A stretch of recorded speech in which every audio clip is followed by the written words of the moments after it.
It was in the year 2016 जब मुझे award मिला था। निर्भया वाले केस, कितना खतरनाक वो केस था जो हुआ था। उसमें एक जो अपराधी था जिसने सबसे ज्यादा सकते हैं कि विभत्स काम उस लड़की के साथ करा था। मेरे लिए सबसे ज्यादा जरूरी जानना ये है कि विमेन के लिए एक्चुअल हैप्पीनेस क्या है। क्योंकि सारे वो अद्भुत रामायण में तो उसमें एक चीज ये भी देखी थी कि रावण की बेटी है सीता। मतलब आई वाज जस्ट स्क्रॉलिंग, मैंने बोला ये तो मेरे लिए एकदम मतलब बहुत डिफरेंट था सुनना। हमारे यहाँ 70% से ज्यादा महिलाएं काम छोड़ देती हैं फैमिली के बाद, और फैमिली इज वेरी इंपॉर्टेंट, और मैं भी मानती हूँ कि बहुत इंपॉर्टेंट है, नो डाउट। तो बस वुमेन को समझना होगा what is women empowerment. Okay, A very warm welcome to Intellectual Indians, India's Intellectual Interviews. I'm your host संकल्प माहेश्वरी। और आज का जो सेशन होने वाला है ना बहुत ही स्पेशल है, because we are having inspirational, motivational, empowering, beautiful and much respected women guest। क्योंकि आज हम लोग सेलिब्रेट कर रहे हैं इंटरनेशनल विमेंस डे, और आपको जान के खुशी होगी कि we have two special guest. One is RJ Vinni and second is Zumba instructor Aarti Maheshwari. Welcome you both on this podcast show. Thank you so much Sankalp ji. पता, मैंने जब दोनों की प्रोफाइल्स देखी और पढ़ना स्टार्ट किया, मैंने ये पॉडकास्ट अगर 1 घंटे का होगा ना तो मैं दोनों की प्रोफाइल में तारीफें अगर करना स्टार्ट कर दूंगा तो वो 1 घंटा निकल जाएगा मेरा। कितने अवार्ड जीते हैं, क्या कितना इंस्पिरेशन है। मतलब ये सेशन पता नहीं, मुझे लगता है कि बहुत ही एम्पावरिंग होने वाला है। मैं थोड़ा तो डिस्क्रिप्शन देना चाहूंगा आपको आरजे विनी के बारे में, अगर आपको नहीं पता है तो she is ranked 5th among top 1000 influential women's in the world. और ये एक ही इकलौती आरजे हैं इंडिया से जिनको AIB अवार्ड मिला है, और सेंट्रल इंडिया में आरजे में ये सबसे ज्यादा फेमस हैं। इनके फॉलोअर्स की अगर मैं बात करूं तो 1.2 मिलियन फॉलोअर्स हैं इनके फेसबुक पे, और पता नहीं कितने इन्होंने इंस्टाग्राम पे मोटिवेशनल, इंस्पिरेशनल और स्टोरी टेलर हैं।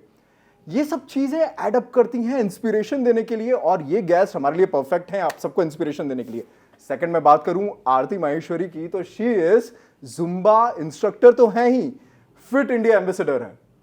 इन्होंने मिनिस्ट्री ऑफ यूथ या फिर स्पोर्ट्स की बात करूं, आयुष की बात करूं, तो इन्होंने इतने अवार्ड जीते हैं कि विमेन एक्सीलेंस अवार्ड इनके नाम पे है।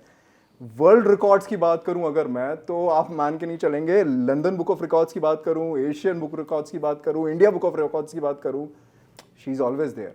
मतलब इंदौर में कोई भी इवेंट हो रहा है, या तो सलाम इंदौर देखूंगा मैं, या तो फिर कोई ना कोई इवेंट हो रहा है तो उसमें जुम्बा करते हुए आरती माहेश्वरी जी जरूर दिखेंगी। मैं दोनों से पूछना चाहता हूं, सबसे पहले विनी से। विनी, ये जर्नी स्टार्टिंग से लेके एंड तक ब्रीफली कहां तक कैसे आ गए, मतलब हाउ यू बिकम आरजे विनी? संकल्प जी, थैंक यू पहले तो इतने अच्छे इंट्रोडक्शन के लिए और इतने सम्मान के लिए। जर्नी की अगर बात करूं तो कहते हैं कि शायद ये जर्नी नहीं, यही डेस्टिनी थी। Okay. क्योंकि जब मैं अपनी पढ़ाई कर रही थी या जब अपने करियर के बारे में सोचती थी तो शायद कभी नहीं सोचा था कि मैं एक आरजे बनूंगी। क्योंकि जिस समय मैं आरजे बनी ना, और जब मैं स्टूडेंट थी तब तो हम जानते नहीं थे कि आरजे होता क्या है, इस प्रोफेशन को इतना समझते नहीं थे। And I belong to a family जो बहुत ही एक साधारण फैमिली, जहाँ सारे बच्चे अच्छे से पढ़ाई करते हैं, कोई डॉक्टर बन जाता है, कोई इंजीनियर। अपने टाइम ऐसे ना एकेडमिक्स बहुत इंपॉर्टेंट होती है, मैथ साइंस। यस, एक्चुअली मैंने मैथ साइंस ही लिया। अच्छा। और ग्रेजुएट करा, उसके बाद MBA कर लिया, क्योंकि ऐसे लग रहा था नहीं MBA करने से ज्यादा पैकेज की जॉब मिलती है। उतना ही सोच पाते थे। तो वो सोचा, लेकिन कहीं ना कहीं हमेशा से माइक से बड़ा प्रेम था। चाहे स्कूल कॉलेज हो, जब भी मौका मिलता था तो स्कूल वाले बड़े कॉन्फिडेंट रहते थे कि कोई इवेंट है ना, इसको दे दो माइक, ये संभाल लेगी। okay. तो बचपन से ये करती थी, कह सकते हैं सरस्वती माँ की ये कृपा थी हमेशा से। right. और वो करते करते करते इस काम से बड़ा प्यार होने लगा था, अच्छा लगने लगा था। और जब पता चला कि आरजे जैसा कोई प्रोफेशन होता है जिसमें इसी काम को करने के पैसे भी मिल जाएंगे तो लगा कि ये तो कुछ अच्छा हो सकता है। right. फिर मैंने थोड़े हाथ पैर मारने की कोशिश की, और कहते हैं दिल से किसी चीज़ को चाहो तो वो मिल जाती है। तो मिला, करियर शुरू हुआ, और शुरू करने के बाद से ही कहते हैं कि जब आप अपनी पसंद को अपना करियर बना लेते हो ना, आपको वो काम बोझ नहीं लगता जी। ऐसा नहीं लगता कि रोज ये काम करना है, मजा आता है। तो रोज कुछ नया एक्सप्लोर करते करते करते करते आपके सामने ग्रेट, मतलब क्या जर्नी, मतलब डायनामिक ना एकदम, मैथ साइंस से आप सीधे आरजे की फील्ड में, रेडियो जॉकी। ग्रेट। आरती मैम, सो अब मैं बहुत सारी चीज़ें तो विनी नहीं बता देखो कॉमन होने वाली दोनों के बीच में बहुत सारी ये ना so basically I have done my MSc M.Ed. सो मैं टीचर थी और मेरे बच्चे ग्रोन अप हैं, तो they are all in the college. मतलब कॉलेज ख़त्म कर लिया उन्होंने, अब दे आर वर्किंग, राइट। एक मिनट ये कुछ डिफरेंट लगा मुझे, कॉलेज में है? नहीं, कॉलेज भी ख़त्म कर लिया, नाउ दे आर वर्किंग। सो शादी होने वाली है, तो सॉरी टू से, मतलब ये इंटरनेशनल वुमेन्स डे सेलिब्रेट कर रहे हैं। मेरे को पता है कि महिलाओं से उनकी एज नहीं पूछनी चाहिए। मत पूछो। Okay. Still I like so many people ask me कि आपकी शादी हो गई है, तो then I have to tell them, like I don't tell everybody कि मैं ये नहीं बोलती हूँ कि हाँ मैं ऐसी हूँ वैसी हूँ, लेकिन जब when they ask then I clarify. नहीं, मैं एक बात बता दूं आपको। ओके। जब ये मुझे शुरू में मिली ना, इसने नहीं बताया इसके बच्चे इतने बड़े हैं। ये हम नहीं लोग बताती है फेसबुक सबको। से हम लोग फेसबुक पे इतने टाइम से कनेक्टेड है, मुझे नहीं पता है कि इनके बच्चे भी हैं। आपका तो पता चल जाता है मुझे कि आप थोड़ा बेटी के post साथ करती पोस्ट रहती करते हो, इनका तो नहीं पता था। So this is how I separate my personal life and professional life, you know, social media पे especially. Right. So being a teacher और तो बच्चे जब बड़े हो गए तो then I felt like कि something should be done different, you know. बच्चे भी बोले यार मम्मा आप थोड़ा सा अलग कुछ करो, क्योंकि you know we don't want like कि टीचर की तरह शाउट करना, ये सब करना, यू नो। आप मतलब you should always you look young, you know.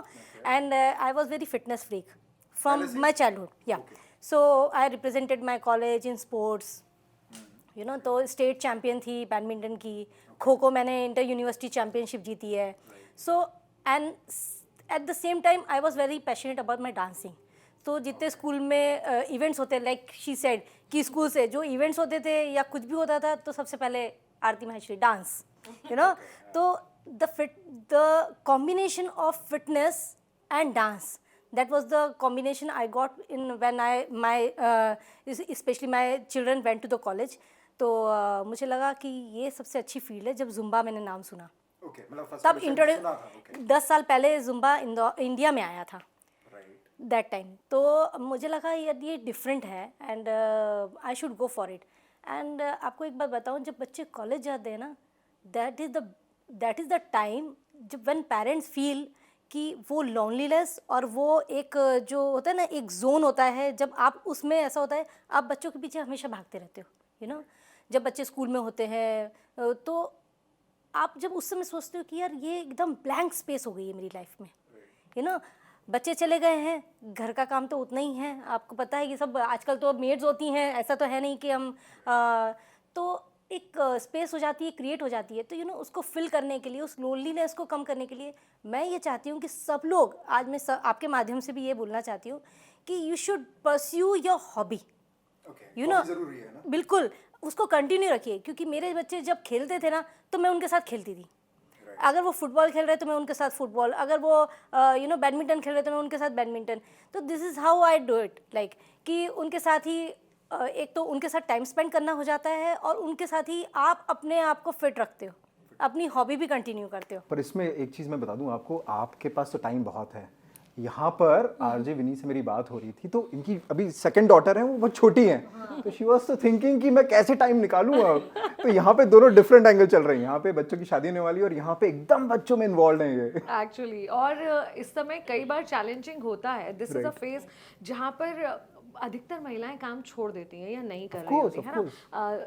ऐसा भारत देश में बहुत बड़े आंकड़े हैं कि भाई 70% महिलाएं जो वर्किंग होती हैं वो बेबी होने के बाद अपना काम छोड़ देती हैं, और 10 साल का भी हो जाता है बच्चा तब तक भी रिज्यूम नहीं कर पाती हैं। राइट। तो मैंने भी छोड़ा था। अच्छा। जब मेरी फर्स्ट डॉटर हुई, ओके, उसके बाद मुझे क्या, मेरी पूरी फैमिली को समझ में आएगा कि ये गलती नहीं करनी। मतलब जो है पैशन है, काम करना है, प्रोफेशन है। मैं हैप्पी नहीं हूँ, और अगर मैं हैप्पी नहीं हूँ तो उसका असर पूरी फैमिली पे कहीं ना कहीं पड़ता है। इसलिए खुद को एंगेज और इन्वॉल्व रखना है हर चीज़ को। जैसे आरती ने बताया कि अलग अलग रखना पड़ता है। बच्चों के साथ जो लाइफ है वो अलग है, लेकिन कुछ ना कुछ हिस्सा खुद के लिए होना चाहिए जो आपको हैप्पी करता है। और मुझे लगता है कि आपका अगर वो जो पैशन या हॉबी है, जब वो प्रोफेशन है, तो वो हर तरह से आपकी फैमिली को एम्पावर भी कर रहा है, आपको फाइनेंशियली भी हेल्प कर रहा है, और आपके बच्चे भी आप पर प्राउड ही करेंगे। सो वो सोचकर बस लगे हैं जद्दोजहद, एड अप हो जाता है। तो अब हमें पता है दोनों की क्या क्या क्वालिटीज़ हैं, तो मैं एक चीज़ पूछना चाहता हूँ दोनों से, अगर आपको आरती की एक क्वालिटी लेनी है या एक ऐसी चीज जो कि बहुत अच्छी है आरती के अंदर, वो आपको लेना है, पर एक आपको अपनी क्वालिटी को गिव अप करना पड़ेगा। वो कौन सी होगी? वैसे ही आरती, एक क्वालिटी आपको आरजी विनी की लेनी है और एक अपनी खुद की क्वालिटी गिव अप करनी पड़ेगी। ऐसे कौन सी? ओके, सबसे पहले मैं बताती हूँ, हाँ। तो मुझे विनी की आवाज़ बहुत पसंद है ना, उसकी आवाज़, क्योंकि ठीक है, तो हो गया पॉइंट अपना, विनी की आवाज ले लोगे और देना पड़ेगा कुछ क्वालिटी में। अब देने के लिए मेरा तो सब अच्छा ही है यार। हाँ, तो वही गिव अप करना पड़ेगा, अगर आवाज नहीं तो गिव अप करना पड़ेगा। बस वही आवाज़ मेरी इधर चली जाएगी और मैं उसकी आवाज़ ले लूंगी। अच्छा, तो मतलब खुद की आवाज को एकदम क्वालिटी मान रहे हो? नहीं, उसकी आवाज़ ऑफ कोर्स उसकी आवाज़ बहुत अच्छी है। राइट। अब मेरी फिटनेस दे दे यार। हाँ, यस, फिटनेस दे दूँ तो फिर मेरा बचेगा क्या? हाँ, लेकिन फिर वही है बात, फिर से फिट हो जाओगे। हाँ, नहीं, वाकई अगर मैं इसकी आवाज़ लूंगी तो मुझे भी तो वैसे ही रेसिप्रोकेट करना पड़ेगा ना, राइट? क्योंकि उसका मेन काम आवाज़ ही है और मेरा काम फिटनेस से। बिल्कुल दे दूंगी उसके लिए, फ्रेंड के लिए कुछ भी। देखो अब ठीक है विनी, आपकी बारी। देखो, फिटनेस तो मुझे मिल ही गई है, लेकिन एक और बहुत अच्छी क्वालिटी जो आरती में है और जो कम लोगों में होती है, वो है इसका public connect, people connect, networking. मैं आपको बताऊं, मैं बड़े से बड़े इवेंट के लिए जब हाँ बोलती हूँ कि हाँ कितने लोग चाहिए 2000 5000, दिमाग में ये होती है एक। अच्छा, यही रूट मेरे को तो एक को ही बोलना है। वो चेन रिएक्शन हो जाएगी। मुझे तो एक को ही बोलना है, Okay. बाकी सब कुछ ये संभाल लेंगी। Oh. और इन्होंने कभी ये नहीं सोचा कि कौन सा काम तुम्हारा है, कौन सा काम मेरा है। और यही वजह है, मेरे तो बहुत कम दोस्त होते हैं, मैं बहुत ही सिलेक्टिव हूँ दोस्तों में, बट हम बहुत कम समय में बहुत कम मिल पाते हैं, लेकिन फिर भी we are very good friends, क्योंकि शी इज ऑलवेज देयर। और सिर्फ मेरे लिए नहीं, हर किसी के लिए। राइट, तो एक क्वालिटी आपने ले ली है, दैट इज ऑफ नेटवर्किंग। एक गिव अप कर दो। वो ले ली उसने आवाज। ओह, तो देखो प्रोफेशन एकदम चेंज हो जाएगा दोनों का। अगर फिटनेस दे दी और यहाँ आवाज दे दी तो दोनों अपने रोल, अब मेरे को फिटनेस भी मिल जाएगा, पब्लिक कनेक्ट भी मिल जाएगा। तो बस जुम्बा स्टार्ट। मैं जुम्बा शुरू कर दूंगी, ये रेडियो पे आ जाएगी। ग्रेट। तो मैं कुछ वन वर्ड क्वेश्चन पूछना चाह रहा हूँ। देखो, इसमें या तो एक वर्ड हो सकता है या फिर एक लाइन में आप डिस्क्राइब कर दें इसको, ठीक है? सिर्फ 5-6 कुछ क्वेश्चन है, दोनों को करना है इंडिविजुअली। सबसे पहले मैं पूछता हूँ, ठीक है आरती आपसे, ये तो मैंने लाइन चुराई है, मैं पहले ही बता रहा हूँ इंस्टाग्राम रील से। पहला क्वेश्चन है, क्यों महिलाएं बात नहीं छुपा पाती? देखो, स्पॉन्टेनियस होना पड़ेगा ना। छुपा लेती हूँ तो मैं कैसे बताऊँ? नहीं, लेकिन वाकई नहीं छुपा पाती, क्योंकि एक्चुअली इंटरेक्टिव बहुत होती हैं, इंटरेक्टिव बहुत होती हैं। तो उनको भी खुद कई बार समझ में नहीं आता है कि इसको बतानी है कि नहीं बतानी है। तो जिसको वो सोचती हैं कि ये मेरा बहुत खास है, ये बात तो मेरी कहीं जाएगी नहीं, वो उससे बात शेयर करने की कोशिश करती है। यस, तो वो ट्रस्ट फैक्टर बहुत मायने रखता है। तो वो कई बार ऐसा होता है कि वो जिसको बताती हैं वो उसका भी ट्रस्ट कहीं और होता है, तो इस तरह से वो चेन रिएक्शन हो जाता है। श्राप मिला हुआ है ना, जहाँ से आपने चुराई ये लाइन। तो ये एक्चुअल स्टोरी बताई दो। एक्चुअल स्टोरी मैं आपको बता देती हूँ। ये जो संकल्प बोल रहे हैं कि ये लाइन इन्होंने मेरी एक रील में से ली है। महाभारत का एक किस्सा है जो ये बताता है कि कर्ण को मारने के बाद जब पांचों पांडव अपनी माता कुंती के पास आए तो कुंती रो रही थी। उन्होंने कहा आप क्यों रो रहे हो, आपको खुश होना चाहिए, वो सबसे हमारे लिए एक कठिन शत्रु था जिसको हराना इतना कठिन था, आज हम उसको हरा के आ गए और आप रो रही हो। तब माता कुंती ने उनको बताया कि वो तो तुम्हारा ही बड़ा भाई था। तो युधिष्ठिर जी को बहुत खराब लगा, उनको लगा कि हमने अपने ही बड़े भाई को मार डाला। तब उन्होंने अपनी माँ को ये श्राप दिया था कि महिलाएं कोई बात छुपा नहीं पाएंगी। आपने हमसे बात इतनी बड़ी छुपाई तो आगे महिलाएं कोई बात छुपा नहीं पाएंगी, इसलिए नहीं छुपा पाते। और ये जो स्टोरी टेलिंग करती हैं, आई एम टेलिंग यू, कहाँ से इन डेप्थ बहुत नॉलेज हो जाती है ना, सारे के सारे वो अद्भुत रामायण। मतलब उसमें एक चीज ये भी देखी थी कि रावण की बेटी है सीता। मतलब आई वाज जस्ट स्क्रॉलिंग, मैंने बोला ये तो मेरे लिए एकदम मतलब बहुत डिफरेंट था सुनना। नहीं, मेरे लिए भी था। मैंने जब इसकी रील देखी है, सीरियसली, हाँ, तो उसका कि वो जा रहे थे और उससे उनका अब उस कहानी की बात आपने निकाली है तो बहुत सारे लोग उसमें लॉजिक ढूंढ रहे हैं, है ना। उसमें वो कहानी ये बताती है कि माता सीता रावण की पुत्री है। अब मैंने अपनी रील में जो उसको पूरा डिस्क्राइब करा है कि भाई एक बहुत सारे ऋषियों को मारने के बाद रावण को किसी ने बताया था कि ये जो इनका खून है ये आप पी लोगे, बहुत आप शक्तिशाली बन जाओगे। तो रावण ने वो सारा खून एक कलश में रखा। लेकिन उस कलश में पहले से ही पूजन करके एक ऋषि ने और भगवान जी से वरदान मांग के थोड़ा सा दूध रखा था, ये बोल के कि मुझे लक्ष्मी रूपी कन्या प्राप्त हो। और वो ऋषि वो दूध अपनी पत्नी को पिलाना चाहते थे, लेकिन उसी में ब्लड डल गया और रावण ने आके मंदोदरी से कहा कि ये जहर जैसा है। लेकिन मंदोदरी इतनी परेशान थी रावण से, मर जाना चाहती थी, जहर समझकर पी लिया और उससे जो उनको गर्भ हुआ वो माता सीता थी। अब उनको लगा कि फिर अब मेरे चरित्र पे शक किया जाएगा कि ये गर्भ मुझे कैसे आया। तो बताते हैं कि उन्होंने मिट्टी में जाकर के उस गर्भ को गड़ा दिया जो महाराजा जनक को मिला, इसलिए धरती से मिली थी, धरती पुत्री उनको कहते थे। और जब महाराजा जनक को सीता जी मिली तो ऊपर से आकाशवाणी भी हुई थी कि ये लक्ष्मी का स्वरूप है, इन्हें बेटी की तरह आप पालो और ये बहुत बड़े काम के लिए संसार में आई है। और इस तरह से रावण की ही बेटी है सीता, और रावण को ये अभिशाप भी मिला हुआ था कि तुम्हारा अंत उस दिन हो जाएगा जिस दिन तुम अपनी ही बेटी के लिए तुम्हारे मन में वासना आ जाएगी। अच्छा, अब उस स्टोरी के बाद बहुत सारे लोग बहुत सारे लॉजिक ढूंढने के लिए आए, ऐसे कैसे हो सकता है, फिर तो वो रावण की बेटी नहीं हुई क्योंकि वो तो ब्लड तो ऋषियों का था। देखो आपका जहां तक ज्ञान, नॉलेज और साइंस जाता है ना, इससे बहुत ज्यादा आगे था वो, बहुत आगे था बिल्कुल। उस हिसाब से तो पांचों पांडव भी पांडु के पुत्र नहीं थे, है ना। इंद्र के पुत्र थे आपके अर्जुन, और इसी तरह से पांचों पांडव अलग अलग देवताओं ने माँ कुंती को दिए थे। यूं तो पांडव तो पिता बन ही नहीं सकते थे, लेकिन उन्हें पांडव पुत्र ही माना जाता है ना। सेमली वो रावण की ही पुत्री हुई ना, अगर वो मंदोदरी के गर्भ से आई। लिखा है अद्भुत रामायण में लिखा हुआ है ये सारी चीजें। जितनी भी स्टोरीज में सुनाती हूँ, मेरे घर में बहुत सारी किताबें हैं, वो किसी ना किसी बुक से ही आई हुई हैं। So we are self-invited, RJ Vini क्या? बिल्कुल, एनी टाइम। ठीक है, तो सेकंड क्वेश्चन, महिलाएं सर्वगुण संपन्न कैसे होती हैं? ये गॉड गिफ्ट है। गॉड गिफ्ट है। ये स्ट्रेंथ तो उनके अंदर शुरू से होती है। बोलते हैं ना, हम लोग बोलते हैं ना कि इक्वालिटी के लिए फाइट करना है। अरे हम तो वैसे ही सुपीरियर हैं, क्या फाइट करना है इक्वालिटी के लिए, क्या फाइट करना। हाँ, बोलने की जरूरत ही नहीं कि इक्वालिटी के लिए हम फाइट करेंगे। अरे अपने आप को मानो ही आप सुपीरियर ना। हाँ, आप मानो ही अपने आप को सुपीरियर। आपको किसको प्रूव करना है, क्या प्रूव करना है? तो मतलब सुपीरियरिटी रहती है, इसलिए सर्वगुण संपन्न है। ओके, ठीक है। तो एक वेब सीरीज बहुत ही फेमस थी फैमिली मैन के नाम से। Why not family women? क्योंकि विमेन तो सारी फैमिली विमेन होती है ना। वो शायद इकलौता था फैमिली मैन बनाना पड़ा। पता नहीं, मैंने तो देखी नहीं है, लेकिन हाँ, नाम से देखो, नाम तो ऐसा होता है कि लोग अपने आप ही चूज कर लेते हैं। बहुत सारे नाम होते हैं सीरियल्स के। अब यू कैन नॉट जस्टिफाई कि ये नाम क्यों रखा गया है। अच्छा, तो आई हैव बनना चाहिए, ऐसा वेब सीरीज कुछ आनी चाहिए family women. Actually family is known with the women ना, कि हाँ, क्योंकि अकेले हो गए तो वो फैमिली होगी नहीं ना। तो वो फैमिली मैन देख सकते हैं लोग, फैमिली वुमेन तो सबको ही पता है। अनुपमा बहुत चल रहा है आजकल। मैंने एक्चुअली, मेरी मदर से बात हो रही थी तो मैंने उनको बताया कि फैमिली मैन है, फैमिली वुमेन क्यों नहीं। मम्मी ने बोला अनुपमा देखो जाके। ओके, तो बियर ग्रिल्स का भी इसी लाइन पे मैं पूछता हूँ। बियर ग्रिल्स का था मैन वर्सेस वाइल्ड, तो विमेन वर्सेस वाइल्ड भी होना चाहिए क्या? और क्यों नहीं बनाया फिर विमेन वर्सेस वाइल्ड? ये डिस्कवरी पे शो आता था एक मैन वर्सेस वाइल्ड।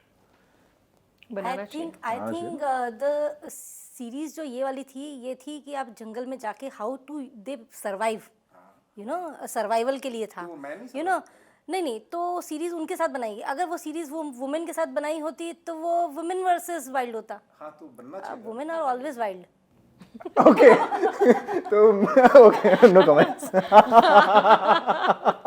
ठीक है। They don't have to go to the jungle to be wild. Okay, last question, best leader अभी तक विमेन में आपको कौन से लगते हैं इन पॉलिटिक्स? मुझे सुषमा स्वराज हमेशा, मतलब मैं खुद सोचता हूँ, एकदम दिमाग में आता है। फर्स्ट थॉट अगर आप बोलोगे विमेन लीडर का तो that is Sushma Swaraj ji. Okay, politics में थोड़ा बहुत कुछ इंटरेस्ट है? थोड़ा ही है। पर मतलब क्या हमारे देश के लिए, मतलब अदर देन प्रधानमंत्री मोदी जी, मतलब बहुत ही इनॉर्मस अच्छा ही काम कर रहे हैं, पर क्या हमारे देश के लिए महिला प्रधानमंत्री होनी चाहिए? और अगर होनी चाहिए तो कौन आज दिमाग में आता है? भले वो पॉलिटिक्स से ना हो, अभी कोई और फील्ड से भी हो सकती हैं, पर हाँ, she can justify to that post. मुझे लगता है कि यहाँ पर महिला और पुरुष का कोई लेना देना ही नहीं है।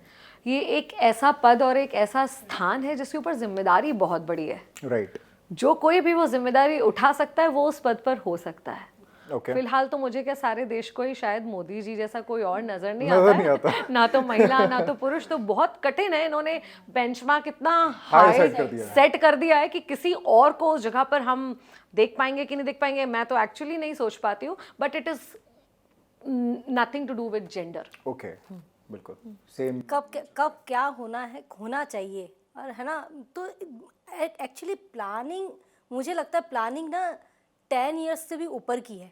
कि 1 साल बाद क्या होने वाला है, 1 साल बाद कहाँ इनॉग्रेशन होगा, कौन सी चीज़ सेट होगी, at the perfect time, I don't know, but मैं ऐसा कई बार सोचती हूँ कि कैसे हो पाता है ये सब चीज़ें, हाँ, यस ब्यूरोक्रेट्स, द IAS जो है एक्चुअली वर्क कर रहे हैं इस समय, ऐसा लग रहा है। पर एक चीज से मैं हमेशा खफा रहता हूँ थोड़ा सा, हमारे यहाँ पे पॉलिटिक्स में विमेन का रिप्रेजेंटेशन हमारे कंट्री का बहुत कम है। It is around 10 to 11%। Even दूसरी कंट्रीज, मतलब मैं उनका नाम नहीं लेना चाहता पर भी लेना पड़ता है, बांग्लादेश हुआ, चाहे पाकिस्तान हुआ, चाहे नेपाल हुआ, वहां पर विमेन रिप्रेजेंटेशन पॉलिटिक्स में ज्यादा है हमारी कंट्रीज से। और अगर मैं बात करूं अभी जैसे आपने बोला कि IAS का, तो इवन अभी तक हमारे देश में कैबिनेट सेक्रेटरी विमेन नहीं रही है।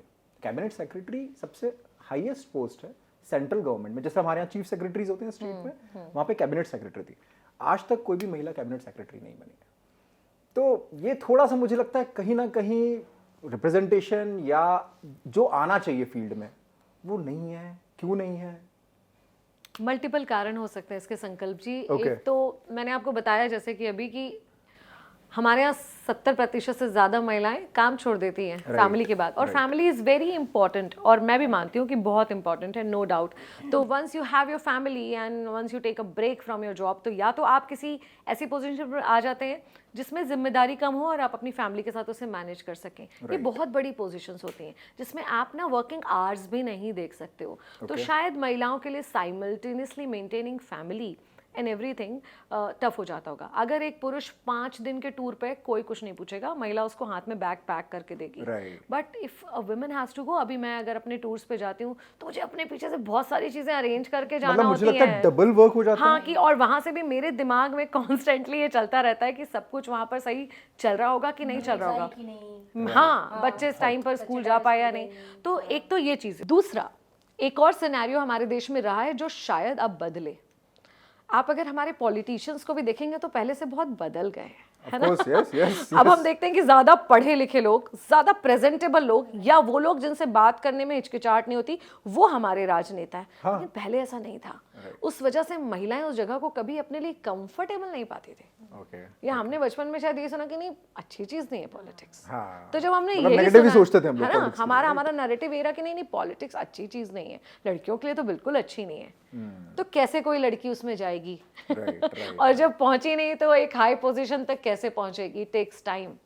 तो अब अगर हमारे देश में ये चीजें बदलेगी, हम देखते हैं बहुत ही सोफिस्टिकेट, पढ़े लिखे, बहुत अच्छे डिसेंट राजनेता हैं जिनके साथ उठने बैठने में किसी महिला को डिस्कम्फर्ट नहीं होगा। अब जब मोटिवेशन मिलेगा या इंस्पिरेशन मिलेगी कि हाँ अब हम पॉलिटिक्स में जा सकते हैं, तो आगे आप देखेंगे हर बड़ी पोजीशन पर होंगी महिलाएं। मतलब हम इंदौर की, अगर हमारी ताई की बात करें, बिल्कुल बिल्कुल, शी इज दी मतलब विजन हम लोग के राइट, लिए हमारे रहा है इंदौर में तो बिल्कुल बिल्कुल। पर अब थोड़ा सा मैं अगर बात करूँ एंटरप्रेन्योरशिप की, या फिर बिजनेस की, या फिर हमारे GDP में कंट्रीब्यूशन की, डेटा कहता है लगभग 18% विमेन कंट्रीब्यूट करती हैं GDP में, जो वर्ल्ड में लगभग 40% है एवरेज। और हमारे यहाँ पे डेटा जो सेंसस कहता है दैट इज 48% विमेन्स हैं, 52% मेल है, 48% फीमेल है। पर उसका जो GDP कंट्रीब्यूशन है दैट इज जस्ट 18%। जो डोमेस्टिक हेल्प है, या मैं बात करूं हमारी मदर जो घर में काम कर रही हैं, ये सब अकाउंटेबिलिटी में नहीं आता। मतलब सब लोग काम कर रहे हैं। अगर आप सेल्फ हेल्प ग्रुप्स को देखोगे, रूरल साइड पे भी चले जाओगे, कहीं पे भी देखोगे, विमेन से ज्यादा काम कोई और कर ही नहीं रहा है। उनसे ज्यादा मल्टीटास्कर कोई भी नहीं है। मतलब आपने जैसे भी बताया कि कोई टूर, जैसे आपके हस्बैंड अगर टूर पे जा रहे हैं तो आपके लिए बहुत इजी है, वो ठीक है, आप उनको बैग वैग पैक करके सब कुछ दे दोगे। पर अगर आपको ही सेम वे अगर टूर पे जाना है तो आपको उससे डबल अरेंजमेंट्स करके जाना पड़ता है। वो काउंटिंग कहीं नहीं आ रही है कि आप वो, अगर मैं उसको वर्क मोड में कैलकुलेट भी कर लूं तो वो आ नहीं रहा है कि आपको बच्चों का भी ध्यान देना है, घर का भी ध्यान देना है, मेड से भी कोऑर्डिनेट करना है। मतलब ये तो पूरी अलग एक इंडस्ट्री चल रही है जो कि हम जीडीपी में कन्वर्ट भी नहीं कर पा रहे हैं। इसका कोई रेम्यूनरेशन भी नहीं है और इसका कोई शायद एप्रिसिएशन भी इतना नहीं है आज की सोसाइटी में। तो फील होता है ये चीज़ कि एप्रिसिएशन कम है या फॉर ग्रांटेड ली जाती हैं विमेंस की चीज़ें। देखो लड़वाओ मत यार। नहीं मतलब मैं तो बिल्कुल ये विमेंस डे पे बात इसलिए करना चाहता हूँ कि पता चलना चाहिए सबको, जो लोग देख रहे हैं उन सबको पता चलना चाहिए कि वो लोग काम कर रहे हैं। ऐसे जब कोई फील कराता है तो होती है। कैसे नहीं होता? नहीं, क्योंकि यू नो हम फील तो हमें ऐसा आता ही नहीं है कि हम कंट्रीब्यूट नहीं कर रहे हैं इन द लाइक। अगर बोलते हैं ना कि अगर कोई पुरुष सफल है तो उसके पीछे नारी होती है, यू नो। तो सक्सेस तो ऐसी बोली जाती है। ऐसी अगर फीमेल अगर सक्सेसफुल है तो डेफिनेटली है ऐसा है कि उसके पीछे या तो उसकी माँ का हाथ होगा या उसके हस्बैंड का हाथ होगा, राइट। कोई तो रहती है, कोई अप्रिशिएट करे नहीं करे, ये सबको पता है। राइट। ये सबको पता है और मुझे लगता है कि हमारे लिए काफ़ी है, क्योंकि अगर हम ये सोचकर फिर ना तो धरना दे सकते हैं ना मोर्चे निकाल सकते हैं कि हमको अप्रिशिएट करो, इट्स ओके। हम पर एंजॉय मैं तो एक करते हैं। चीज़ ये बोलता हूँ कि जैसे कि आप दोनों you are actually empowered, right, you are doing good things. पहले से ही आप इतने इंस्पिरेशनल हो, मोटिवेशनल हो कि खुद के लिए आप चीज़ें सेट करते हो, प्रेसिडेंट सेट कर रहे हो सोसाइटी के लिए। बट मेरे दिमाग में वो महिलाएं आती हैं या वो लड़कियां जो कि घर पे हैं या वर्किंग विमेंस नहीं है, जो घर पे बैठ के होम मेकर वाला अपना पूरा धर्म निभा रहे हैं। तो उनको लगता है ना कि मैंने अब ग्रेजुएशन तो कर लिया है, मैंने पीजी भी कर लिया है, but I am not earning. अब वो अर्न नहीं कर रहे हैं तो उनका फैमिली में क्या स्टेटस है, दैट इज एक्चुअली वो उस सेंट्रल पॉइंट से हमेशा गवर्न होती हैं। आप कभी भी नोटिस करना, शायद एक महीने में उनके दिमाग में 2 या 3 बार ऐसा ख्याल जरूर आता होगा कि व्हाट एम आई डूइंग, मैं घर को ही देख रही हूँ, मैं बच्चों को ही देख रही हूँ, ऐसा होता है। मैं काट रही बात आपकी इसलिए क्योंकि ये जब एहसास दिलाया जाता है ना तब उसके दिमाग में आता है। जब तक उसको एहसास नहीं दिलाया जाता ना कि what you are doing just working at home, you know, और मुझे ये भी काम करना पड़ता है। जब कोई एहसास दिलाता है ना उस औरत को तब उसको फील होता है। जब तक अगर वो खुश है और सब अपनी गृहस्थी में खुश है, बच्चों के लिए काम करने में खुश है, हस्बैंड को सपोर्ट करने में खुश है, जब तक उसको ये चीज़ का एहसास नहीं होता है तो उसको लगता है कि मैं अपनी ज़िंदगी में बहुत खुश हूँ। पर वो सोशल मीडिया ऐसा है ना, वो देख लेते हैं ना फोटोज़, वो इंस्टाग्राम के रील्स भी देख लेते हैं कि अच्छा मेरी फ्रेंड यहाँ ट्रैवल कर रही है, अच्छा वो जॉब के लिए वहाँ गई थी, now what am I doing. वो कंपैरिजंस आ जाते हैं फिर। पर मैं ये मैसेज आपके थ्रू देना चाहता हूँ कि उनका काम हाईली रिस्पेक्टेड है, मुझे लगता है। अगर वो डोमेस्टिक वर्क कर रहे हैं, फैमिली को मैनेज कर रहे हैं, so that is the much respected work. और आप लोग जॉब कर रहे हो, मतलब ये तो मतलब परे है, क्योंकि एक इंस्पिरेशन है, प्लस डबल मैनेज करना, फैमिली को सेट करना, प्लस बाहर काम भी करना, अर्न भी करना, लाइवलीहुड मैनेज करना और फिर टाइम भी निकालना। तो एक इसलिए मैं छोटा सा डिस्कशन कराई देता हूँ चलो आप दोनों के बीच में। कौन ठीक है, आप प्रो मैन बात करिएगा, आप मैन के हक में बात करिएगा, आप विमेंस के हक में बात करिएगा, दोनों आप डिबेट कर लीजिए आज। आपके हिसाब से विमेंस क्यों बेहतर है, आपके हिसाब से मैन क्यों बेहतर है, आप दोनों आपस में डिस्कशन। कहते हैं गाड़ी के 2 पहिए हैं, राइट, एक से नहीं चल सकती है गाड़ी, राइट, है ना। अगर मैं आज सोचूं कि भाई मैं सब कुछ कर सकती हूँ, मुझे मेरे हस्बैंड की जरूरत नहीं, तो ऐसा नहीं है, नहीं हो सकता, है ना। हो ही नहीं ठीक है, सकता। आपको लग रहा है कि किसी महिला को सिर्फ इसलिए पति की जरूरत होती है कि वो पैसे कमा के ला रहा है और वो नहीं पैसे अर्न कर रही है, तो ऐसा नहीं है। यू नीड ईच अदर, है ना। तो बिल्कुल बराबर है। तो किसी के हक में बोलना और किसी के अगेंस्ट बोलना तो थोड़ा शायद हाँ, मतलब सही नहीं होगा। दोनों अपनी अपनी जगह काम करते हैं, लेकिन एक चीज़ मैं ज़रूर बोलना चाहूँगी कि दोनों में अंडरस्टैंडिंग बहुत ज़रूरी है। जो आरती ने कहा अभी बिल्कुल सही बात है। अगर वो घर पे है उसका सम्मान करो कि आपका और उसका कहीं ना कहीं म्यूचुअल डिसीजन रहा होगा। आफ्टर मैरिज अगर एक वाइफ काम कर रही है तो वो भी म्यूचुअल डिसीजन है, और अगर नहीं कर रही है तो वो भी म्यूचुअल डिसीजन है। ठीक है, if you always wanted a working wife तो ये तो कंडीशन आपको शादी के पहले ही रख देनी थी। बिल्कुल। एंड इफ यू वांटेड कि नहीं काम करना ही नहीं चाहिए, तो वो भी लोग बता देते कि भाई सोच लो हमसे शादी करना है तो आपको काम छोड़ना पड़ेगा। तो म्यूचुअली कहीं ना कहीं म्यूचुअल एक अग्रीमेंट होता है, उस पर आप करो। Now respect that. ओके, अब ये मत बोलो कि तू तो कुछ करती नहीं, भाई तुमको ही चाहिए थी ऐसी, राइट। सपोर्ट तो है ना। तो एक दूसरे के सपोर्ट में आप रहें और जो भी आपका म्यूचुअल डिसीजन है उसको फिर लाइफ लॉन्ग आप रिस्पेक्ट करें, और कभी चेंज करने का मन करे तो वो भी म्यूचुअली करें। Okay. कि भाई ठीक है यार, अब हो गया, अब काम करो तुम, Right. ऐसा कुछ। आरती, विमेन एम्पावरमेंट हम लोग जो सुनते रहते हैं, एक्चुअल में क्या है? मतलब क्या है एक्चुअल विमेन एम्पावरमेंट आज के टाइम की बात करूँ मैं कि एक्चुअली ना एक मिसकंसेप्शन है, पता है, यहाँ पे मैं अभी विनी से यही हम कल ही डिस्कस कर रहे थे ये चीज़। हाँ, तो लोगों ने क्या कुछ ग्रुप्स या कुछ ऐसे लोग ऐसे सोचते हैं कि अगर हम सब साथ में मिलेंगे और पार्टी करेंगे तो this is women empowerment. Okay, this is not women empowerment. When you are doing any kind of event, और या आप तो आप जितने लोगों को ऐसे जो ग्रुप्स होते हैं ऐसे लोगों को जोड़ो, एनजीओज हो या वर्किंग वुमेन हो, ऐसे लोगों का सपोर्ट लो एंड देन उनको हाईलाइट करो, right? This is women empowerment. Right, अगर आज हम अपने इवेंट्स करते हैं तो हम ग्रुप्स को इनवाइट करते हैं कि हमारे इवेंट में आओ, हम आपको उतना ही सपोर्ट करेंगे, हम आपको, आपकी संस्था को आपको उतना ही हाईलाइट करेंगे, you know.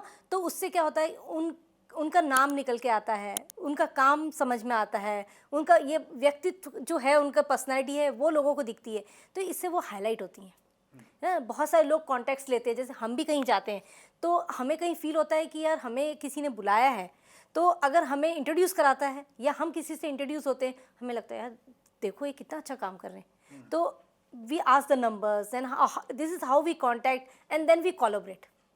This is women empowerment. Plus ये जो इन्होंने बोला, खुद विमेन को समझना होगा what is women empowerment. Okay, मैं तो वेस्टर्न कपड़े पहनूंगी और मैं घर का कोई काम नहीं करूंगी because I am a modern women, ये गलत है। You are not an empowered women. For me एक रियल एम्पावर्ड विमेन वही होती है, क्योंकि देखो आप अगर एक महिला हो तो कहीं ना कहीं हमारी भारतीय संस्कृति में आपके घर परिवार हर चीज़ का जो रिस्पेक्ट है, जो सम्मान है, वो आपसे बहुत गहराई से जुड़ा हुआ है, तो वो आपकी एक बहुत बड़ी जिम्मेदारी है।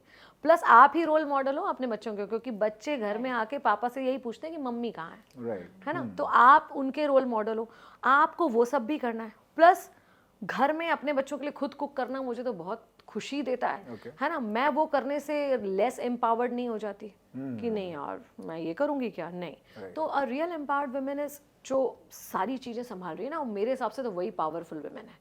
कि आप अगर बाहर जा भी रहे हो फिर भी आप इतने डिसेंसी से जा रहे हो, आपका अटायर इतना डिसेंट है कि आपको देखकर कोई खराब बात नहीं कर रहा है, बल्कि आपकी रिस्पेक्ट कर रहा है। मुझे लगता है आपके हाव भाव, आपके ड्रेसिंग से लेकर हर चीज़ में वो होना चाहिए।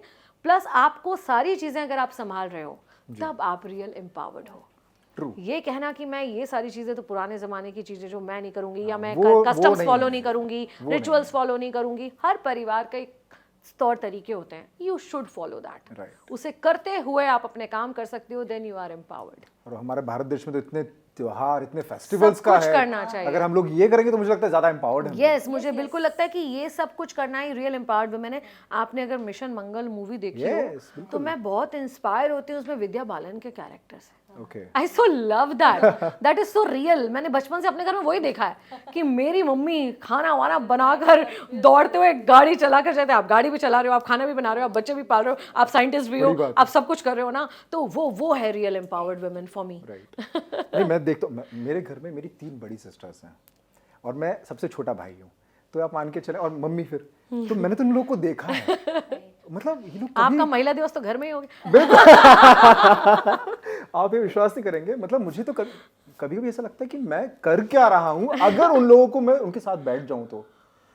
इतनी मल्टीटास्किंग, आप शांत नहीं बैठ सकते, मतलब आपको कुछ ना कुछ तो करना है। हाँ। ऐसा हो नहीं सकता कि रेस्ट ले लें। कभी नहीं देखा होगा कि 10 मिनट 15 मिनट लेट गए हो आप जाके, अगर आप बैठे हो कुछ काम लेके तो you have to do that, मतलब कर ही रहे हो, है ही नहीं, वो आराम नहीं दिखता मुझे। आज की तारीख में मेरी mom is 65, right, she was a defence officer in Jabalpur, retired. Okay, और एक डिफेंस ऑफिसर रही हैं, कितना बड़ा उनका रोल और काम था। मगर हमारे घर में, मेरे घर में तो फिर भी एक कुक है, हमने हमेशा उनके हाथ का ही बना खाया, और आज तक मेरे बच्चों को बाजार के स्नैक्स नहीं खाने देती हैं कि मैं बना के दूंगी, वो यही खाएंगे। मेरे घर में देखो, मेरे घर my mother in law is 85, you know, और आज भी अपना सब काम किचन में होना, यू नो, है ना, तो अंदाजा लगा लो।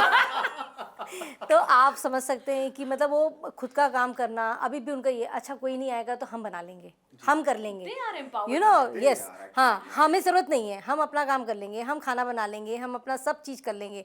मतलब उनको अभी भी अपने अंदर स्ट्रेंथ और वही सब चीज़ आज भी महसूस होती है। तो हम तो पता नहीं इस एज में आके इतना सोच पाएंगे कि नहीं सोच पाएंगे। मेरे को तो ये लगता है कि यार मैं तो अभी थक जाती हूँ, ये इतना कैसे करती हैं। तो ये एम्पावर्ड वुमेन है एक्चुअली, कि उन्होंने लाइफ लॉन्ग सब कुछ खुद करा है। और जैसे हम कई बार बोल देते हैं ना कि अभी ये काम वो मेड आ जाएगी, वो कर लेगी, दे कैन नॉट वेट, हमें अभी करना है। मुझे लगता है ना वो जनरेशन तो बहुत मुश्किल है रेप्लिकेट होना। अभी जैसे हम लोग की जो जनरेशन है वो लगभग मुझे लगता है उसका 20-30% तो ले लिए कुछ हैं, सीखना जरूर चाहिए उनसे, ले लिए जितना हैं, सीख सके। पर आगे जो मुझे लगता है अब जो जनरेशन है ना, difficult. मतलब आपके जो बच्चे कॉलेज में हैं, मुझे नहीं पता, पर आप खुद सोच के देख सकते हो कि जो यूथ है, मतलब जिसमें तो 360 डिग्री एकदम फ्लिप हो जाना। मेरे को तो मेरे वालों को ज्यादा टेंशन है जो अभी 10 इयर्स की है। मुझे पता है ये जनरेशन में थोड़ा सा ये डिफरेंस जरूर आया है कि हम इतने फ्रेंडली नहीं थे अपनी मम्मा से। यू नो, उनके ऊपर सारी रिस्पॉन्सिबिलिटी थी, सब कुछ था, तो हम इतना खुल के बात नहीं कर सकते थे। लेकिन नहीं, वो खराब भी था एक तरह से। जो फ्रेंडली होना चाहिए ना, वो चीज़ नहीं थी। तो हमें डर रहता था थोड़ा सा कि मम्मा को बताएंगे तो क्या होगा, मतलब ऐसा हम थोड़ा सा डर के रहते थे। मम्मी पापा का थोड़ा सा डर रहता है, वो बहुत ज़रूरी भी है आज की तारीख में। एक पेरेंट का डर तो बच्चों को अंदर होना चाहिए। लेकिन अभी जो बच्चे हैं ना, जैसे मेरे बच्चे हैं, तो दे आर वेरी फ्रेंडली, बहुत फ्रेंडली। मतलब उनको अगर पार्टी में भी जाना होगा, कुछ भी होगा, इफ़ दे लाइक समवन, तो they are very free to tell me. हाँ, तो विनी, एक्चुअल हैप्पीनेस क्या है? मतलब जैसे वो लोग बोलते हैं लाइफ क्या है, प्यार क्या है, सब चीज़ें डिस्कशन करते हैं। मेरे लिए सबसे ज़्यादा ज़रूरी जानना ये है कि विमेन के लिए एक्चुअल हैप्पीनेस क्या है। ये दिस में वेरी पर्सन टू पर्सन, हर किसी के लिए अलग हो सकती है। जैसे आज बता ही देती हूँ, बहुत सारे लोगों को शिकायत होगी मुझसे, चलो मिलो कभी कॉफ़ी पर चलते हैं यार, यहाँ चलते हैं, वहाँ चलते हैं। मैं हमेशा हाँ कहती हूँ, कभी नहीं जाती हूँ। मैं हमेशा हाँ कह के कभी भी नहीं पता जाती। चल जाएगा। बता ही दूँ आज। तो क्योंकि for me the happiness is, मुझे मेरे बच्चों के साथ मेरे घर पे रहना बहुत अच्छा लगता है, पजामा पहन के, बाल ऐसे बांध के, ओके, एकदम फ्री। एकदम। मेरे साथ तो ऐसा कभी नहीं किया तुमने। बस मैं अभी बता दिया, मैंने बहुत कम लोग मेरे दोस्त हैं, बहुत कम लोग मेरे दोस्त हैं। एक्चुअली मुझे लगता है कि मैं फेक होना एंजॉय नहीं करती। If I am not enjoying with someone, ऐसा नहीं कि कोई लोग कम अच्छे हैं कुछ, लेकिन किसी से आपकी इतनी बॉन्डिंग होती है कि आप अपनी सबसे अनमोल चीज़ यानी कि अपना समय उन्हें दे सको। Right, true. और मुझे ऐसा लगता है कि मेरे बच्चे भी छोटे हैं जी, and this is the time जब मैं उन्हें टाइम दे सकती हूँ। उसके बाद वही स्टेज आ जाएगी जब उनके पास ही मेरे लिए टाइम नहीं होगा। बिल्कुल। तो मेरे को तो बड़ी खुशी मिलती है कि इससे संडे को लोग मुझसे बोलते हैं कि यार एक स्पा चले जाओ, थोड़ा रिलैक्स। और मैं कहा मेरा तो यही रिलैक्स है। बिल्कुल। तो for me the happiness is to be with my family, कि मैं मेरे बच्चों के साथ हूँ, हम भले कुछ नहीं करें, वी आर जस्ट अराउंड, तो भी मुझे बहुत अच्छा लगता है। That is the real happiness for me. हर किसी के लिए ये अलग हो सकती है। बिल्कुल। आरती के लिए? मेरे लिए तो मेरा जो ये जिसे बोलते हैं ना कि मैंने अपने पैशन को अपना प्रोफेशन बना लिया, तो एवरी डे जब when I go for my classes और कोई इवेंट करती हूँ, तो इन्हें इतनी इमेंस हैप्पीनेस मिलती है ना। तो मेरे हस्बैंड भी बोलते हैं तू काम पे जाया कर, तू खुश रहती है। You know, everything is so perfect, everything is so perfect कि मैं भी खुश रहूं। एक्चुअली तो मतलब यू नो कि जब हम बहुत सिस्टमेटिक रहते हैं, जब हम कुछ काम करते हुए होते हैं ना, जैसे वर्किंग वुमेन जो होती है, मैंने ये देखा कि उनका घर वाकई बहुत सिस्टमेटिक होता है, क्योंकि उनको पता है कि ये चीज़ मुझे ये वीक के लिए मुझे वहीं पे मिलेगी टाइम मैनेजमेंट के हिसाब से। तो बोलते हैं कि नहीं, you should go to work, you know, तो यू फील हैप्पी ऑल्सो। जब घर आते हो तो यू आर सो, ऐसा नहीं होता है, हम थकते नहीं हैं, बेसिकली यही होता है, एनर्जी लेवल बहुत हाई है, तो वो थकान कभी होती नहीं है। तो हम बोलते हैं ना कितनी बार कि जुम्बा की हम सुबह से लेकर शाम तक की जो बैच होती है, हमारा एनर्जी लेवल सेम होता है। तो मैं लोगों को यही बोलती हूँ, आपको सबको ऐसा लगता है कि मैं अगर वर्कआउट करूँगा या करूँगी तो दिन भर क्या करूँगा, मैं तो दिन भर थकान लगेगी, जबकि होता उल्टा है। शुरू के कुछ दिन लग सकता है, बाकी फिर मुझे लगता है यस। तो वो लाइफस्टाइल ऐसी हो जाती है ना, तो आप खुद रिलैक्स फील करोगे, क्योंकि बोलते हैं ना कि जब हम एक हैप्पीनेस हार्मोन, मुझे समझ आ रहा है, यू नो, जैसी क्वेश्चन यस, तो यू नो मतलब एनर्जी बिल्कुल फुल हो गई है। वो जो हैप्पीनेस हार्मोन रिलीज होता है ना, तो उससे आपका दिन जो है वो बहुत शानदार जाता है। वो होता है ना, परंपरा, प्रतिष्ठा, प्रशासन, वैसे इंग्लिश में होता है। मेरे लिए पेशेंस, परसिवरेंस एंड पैशन। तो ये पैशन है। नाइस। ठीक है, तो मैं दोनों से ना एक एक चीज आपके करियर से रिलेटेड मैं पूछना चाहता हूँ। तो एक मुझे पता है कि आपको एक अवार्ड मिला था, शायद उसके अंदर वो थीम थी निर्भया वाली, कुछ स्टोरी थी जिसमें आपको ही सेलेक्ट किया था फ्रॉम इंडिया। आपकी वो स्टोरी क्या थी, मतलब निर्भया का क्या ऐसा था आपने जो रखा था सामने? It was in the year 2016 I think. Okay. जब मुझे अवार्ड मिला था, निर्भया वाले केस कितना खतरनाक वो Of केस course, था जो we हुआ all था। know, right. उसमें एक जो अपराधी था जिसने सबसे ज़्यादा कह सकते हैं कि विभत्स काम उस लड़की के साथ करा था, वो जुवेनाइल था। जी। और क्योंकि वो जुवेनाइल था तो हमारे यहाँ का जुवेनाइल लॉ के हिसाब से 3 साल में वो रिलीज हो गया था। 3 साल अगर मैं सही बोल रही हूँ ना। Okay, उसका कुछ okay. शॉर्ट स्पैन उसके सज़ा का था और वो रिलीज हो गया था। राइट। सिर्फ इसलिए क्योंकि उसकी उम्र पूरी 18 साल नहीं थी, तो एक छोटी सी सज़ा काट के वो बाहर हो गया था। तब हमने ये टॉपिक करा था कि फिर मरेगी निर्भया। कि एक बार फिर से इस तरह के किसी कानून की वजह से ये हुआ कि जिसने इतना जघन्य अपराध करा था, मतलब ये तो एक मोटिवेशन था 16-17 साल के लड़कों के लिए कि 1 साल बचा है, जो करना है कर लो, उसके बाद आपको लंबी सारी सजा भी नहीं होगी। इस टॉपिक पर वो स्टोरी थी। जब हमने ऑडियंस को वो 4 साल 3 साल पुरानी पूरी स्टोरी याद दिलाई थी कि उस रात में क्या कुछ निर्भया के साथ हुआ था, और उसके बाद वो छूट गया, उसको पैसे दिए सरकार ने, सिलाई मशीनें दे दी, ये करो, तो वो कहीं ना कहीं हर फैमिली के लिए, पेरेंट्स के लिए, एक लड़की की माँ होने के नाते हमको बहुत चुभा था। वो स्टोरी हमने करी थी। तो ह्यूमन इंटरेस्ट स्टोरी कैटेगरी में उसको न्यूयॉर्क अवार्ड भी मिला था। न्यूयॉर्क फेस्टिवल एक अवार्ड होते हैं, उसमें मिला था। प्लस उसको उसके प्रेजेंटेशन के लिए मुझे AIB London radio personality of the year मिला था। I am the only Indian, only Indian, not Indian RJ, only Indian to win that award. Oh, clarify again, only Indian RJ तो मतलब only Indian है। ओह, नहीं, पर ठीक है, story telling is actually a good profession भी, awakening भी होती है, अवेयरनेस बढ़ती है। और लोगों से कनेक्ट, आप स्टोरी टेलिंग एक ऐसा जॉनर है जिससे आप लोगों से बहुत जल्दी कनेक्ट कर पाते हो। राइट। तो मड हिल रन, मुझे लगता है शायद उसके लिए आपको लंदन बुक ऑफ रिकॉर्ड्स से सम्मानित किया गया हुआ है। ये डिफरेंट है कुछ, मतलब मड हिल रन मैंने विनी को भी सुना है, कुछ प्रमोट भी करे थे माय FM पे। ये मड हिल रन, आरती माहेश्वरी कुछ करने वाली, क्या है mud hill run? Actually this is forest mud hill run. तो मेरा जैसे मैराथन होती है तो हम उसमें टाइमिंग को लेके बहुत कंसर्न रहते हैं, है ना। कुछ फन एलिमेंट होना चाहिए, क्योंकि हर कोई मैराथनर नहीं होता है, रनर नहीं होता है। एक जब फन एलिमेंट जुड़ जाता है ना, और बेसिकली आप मदर अर्थ के साथ जुड़ते हो, नेचर के साथ जुड़ते हो, तो दैट वाज द कंसेप्ट। और बहुत टाइम से मेरा मन करा था कि कुछ ऐसा फन एलिमेंट हो जो हर रनर और हर पब्लिक, उसको कॉमन पब्लिक भी आए, उसको पता ही नहीं चलेगा कि वो उसने जितना मैराथन में रन होता है उतना वो कर लिया है, यू नो, और वो भी हंसते और खेलते। तो this is almost I think ये 5 साल कंप्लीट हो रहे हैं इसको, मड रन को। And morning 7 o'clock you will see like 1000 of people coming to that run. तो ये मड रन जो है ये जंगल में होता है, फॉरेस्ट में होता है, जो बारिश के समय होता है। तो नेचुरल जो बारिश और कीचड़, यू नो, ये चीज मुझे लगता है इंदौर में होती है। ये कहीं और देखी नहीं है मैंने। इसीलिए this is the only event in India. लेकिन बाहर के देशों में ज़रूर होती है ये वाली रन, और ये नेचुरल नहीं होती। इसके लिए कुछ इंस्ट्रूमेंट्स होते हैं, तो वो प्रिपेयर करते हैं उसके लिए, ये ना। और हमारा जो होता है, हम देसी लोग, तो हम टायर्स के साथ, रस्सी के साथ, यू नो, तिरपाल के साथ, और बहुत सारी चीज़ें यूज़ करके वो प्रॉप्स क्रिएट करते हैं, यू नो। और लोग जैसे रंग पंचमी होती है ना, ऐसे कीचड़ वाली होली खेलते हैं उस दिन। मतलब वो नेचुरल मतलब वो यस, वो मड थेरेपी। हो गया। तो जो जिसे बोलते हैं ना नेचुरोपैथी वाले एसोसिएशन जो है, और योगा एसोसिएशन जो है, everybody participates, even marathon runners, सब लोग पार्टिसिपेट करते हैं इसमें, क्योंकि वो कीचड़ में से जाना होता है आपको। और सारे जितने भी आपको यू नो बीच बीच में हमने जो ये प्रॉप्स बनाए होते हैं और हर्डल्स बनाए होते हैं, उनको क्रॉस करना होता है। पार्टिसिपेट किया कभी मड हिल रन में? किया? कैसा था एक्सपीरियंस? वैसे ही जैसे सबका होता है, बचपन में पहुंच जाते हैं वापस। ओके। और ये फ्रेंड्स ग्रुप आते हैं पूरे के पूरे, और खूब मस्ती करते हैं इसमें और बचपन याद करते हैं। ये सितंबर में करती हूँ मैं हर साल। सितंबर में बहुत बारिश होती है।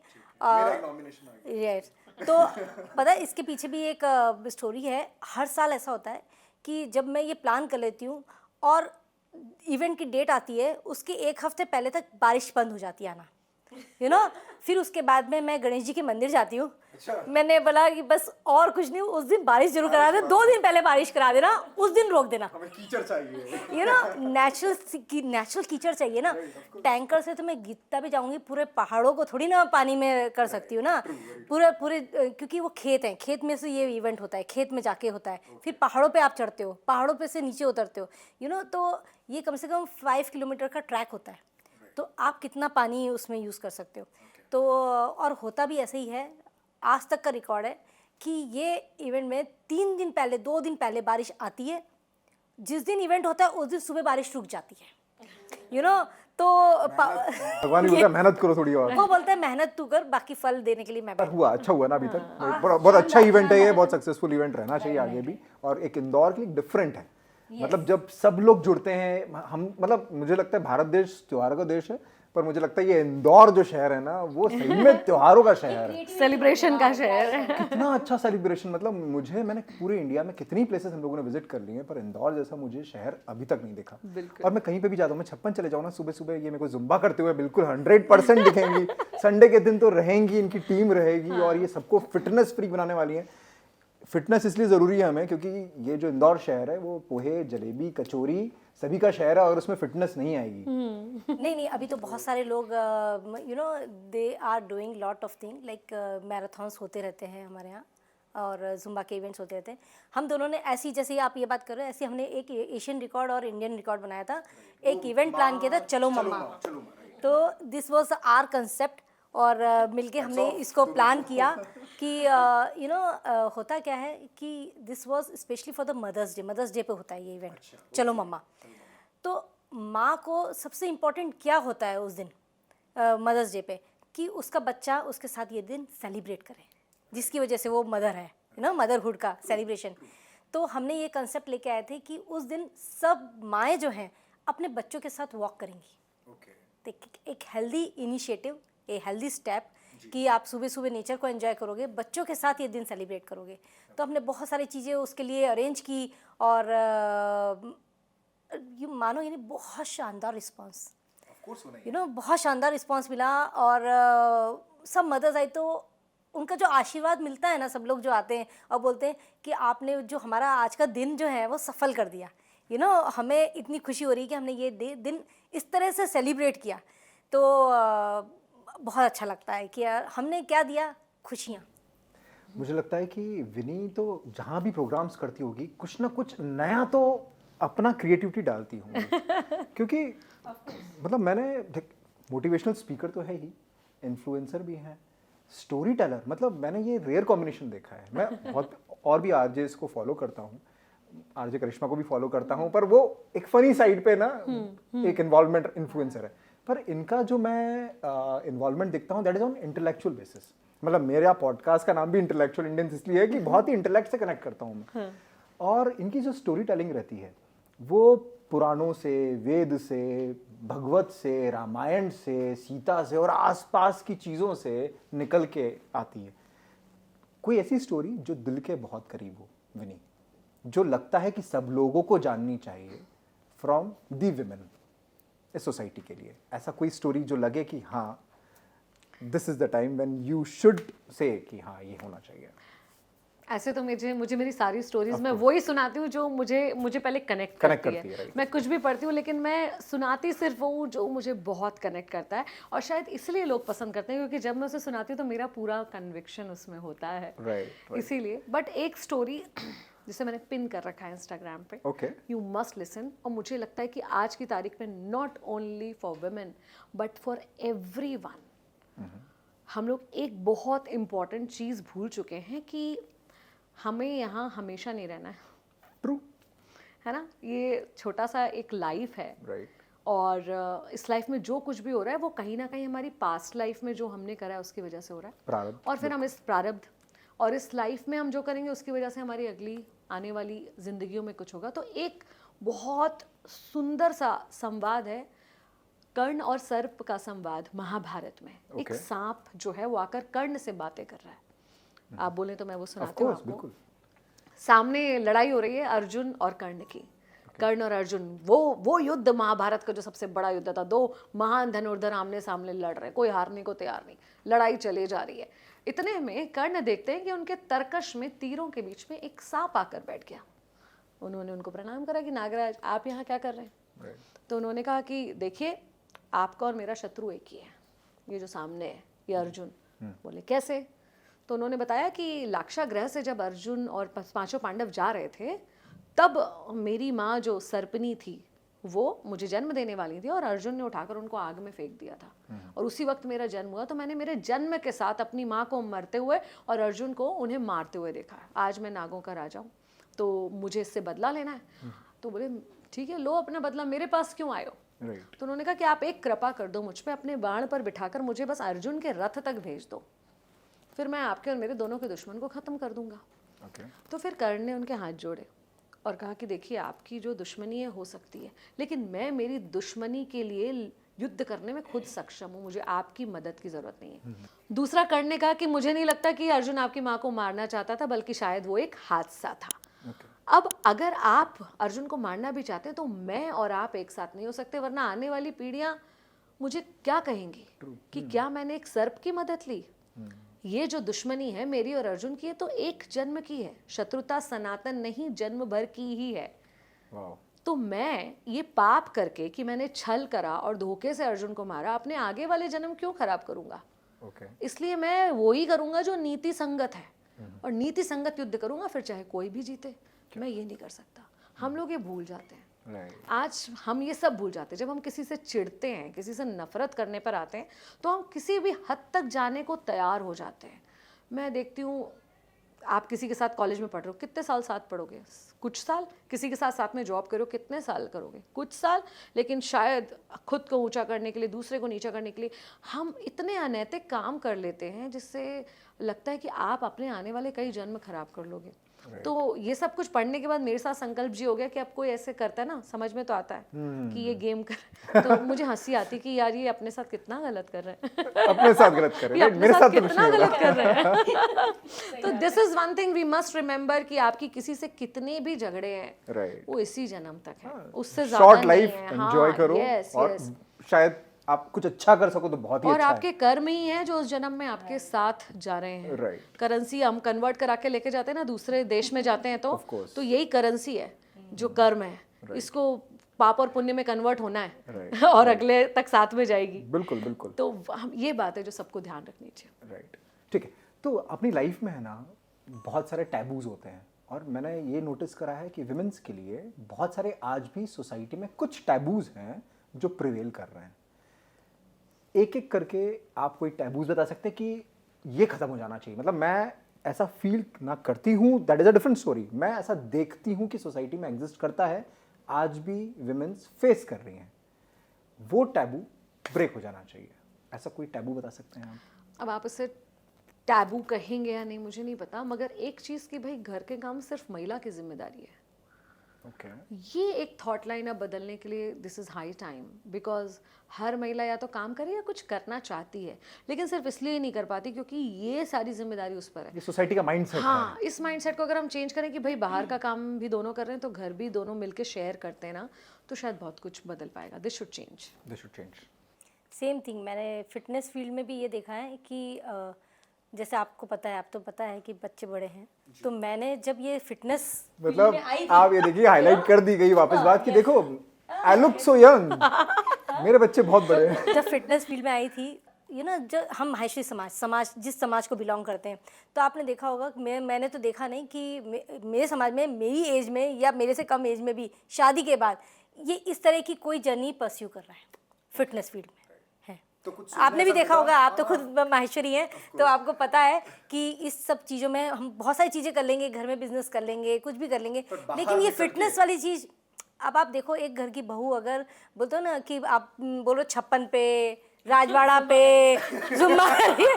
आप इमेजिन करो, आप उस चीज को, है ना, आप हाँ, लेकिन द वे मैंने देखा ना, ये चेंजेस आए हैं सोसाइटी में।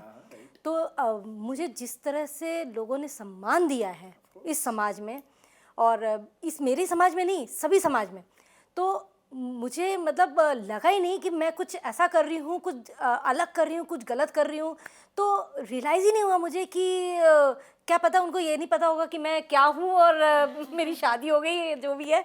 लेकिन फिर भी बहुत रिस्पेक्ट मिली मुझे, और ये चेंजेस आए हैं, और मैं चाहती हूँ, ये टैबू यही है कि आज भी मैं ये देख रही हूँ कि इस तरह से लोग आगे नहीं आ रहे हैं। पता नहीं आज भी उनके दिमाग में ऐसा बैठा हुआ है कि ठीक है, ये कर रही ठीक है, लेकिन हमारे बच्चे, हमारे घर की महिला ये वाली चीज़ नहीं करेगी, तो वो चीज़ अभी भी मैं देखती हूँ कि वो फिटनेस फील्ड में हमारे बोलते ना मारवाड़ी समाज से बहुत कम लोग हैं जो फिटनेस के लिए फिटनेस क्लासेस खोलें या फिटनेस को मोटिवेट कर किसी तरह से जुड़ें उस इस फील्ड से, बहुत कम है। तो अपने काम कर देते हैं, आज 2 बैलून्स हैं, ठीक है? आप ये ले लीजिए, एक बैलून आप ले लीजिए। ये 2 मार्कर्स हैं, इस पे आप ये टैबू को लिख दीजिए। आज मुझे इसको ब्रेक करना है, मतलब इस पॉडकास्ट के बाद ये टैबू ब्रेक हो जाना चाहिए, और ये हमारी ऑडियंस देखे कि ये जो टैबू लिख रहे हैं आज के बाद इसे हमें ख़त्म करना है।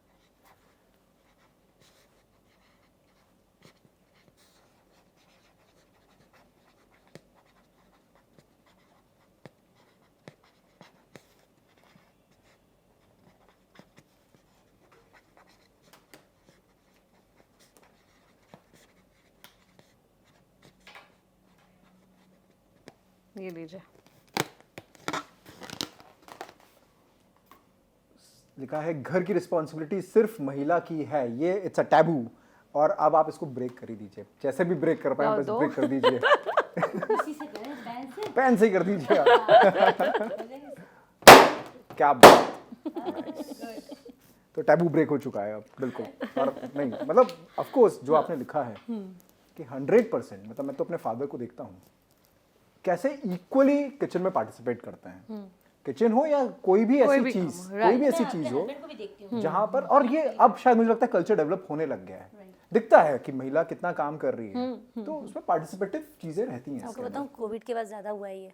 अच्छा, घर पे रहना पड़ रहा था ना, तो समझ आया होगा। एक्चुअली बताऊं, कोविड ने दुनिया समाज के साथ बहुत बुरा किया, और बहुत कुछ अच्छा भी, कुछ सिखा कर गया, कोविड टाइम।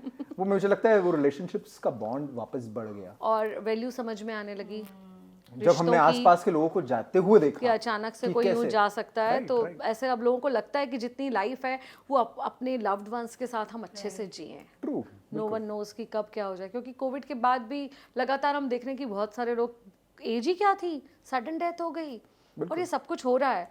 तो ये कहीं ना कहीं एक हमारे रिलेशंस को एक डेप्थ दे रहा है। और इस टाइम पे मुझे लगता है फिर फिटनेस की बहुत जरूरत है, बहुत जरूरत है, जुम्बा की भी बहुत जरूरत है। मुझे लगता है कि एंजॉय करते हुए, मुझे भी डांस करते हुए, आप समझते हुए कि मतलब आप अगर रिसेंट में डेटा उठा के देखेंगे तो मतलब youth around 30 years of age से लेके 40-45 इयर्स की एज के लोगों को ही कार्डियक अरेस्ट आ रहा है। और हमने रिसेंट कितना न्यूज में पढ़ा, अभी रिसेंट तो मैंने इस पर शोज करे कि 17 और 18 साल के बच्चों को कार्डियक अरेस्ट हुआ है।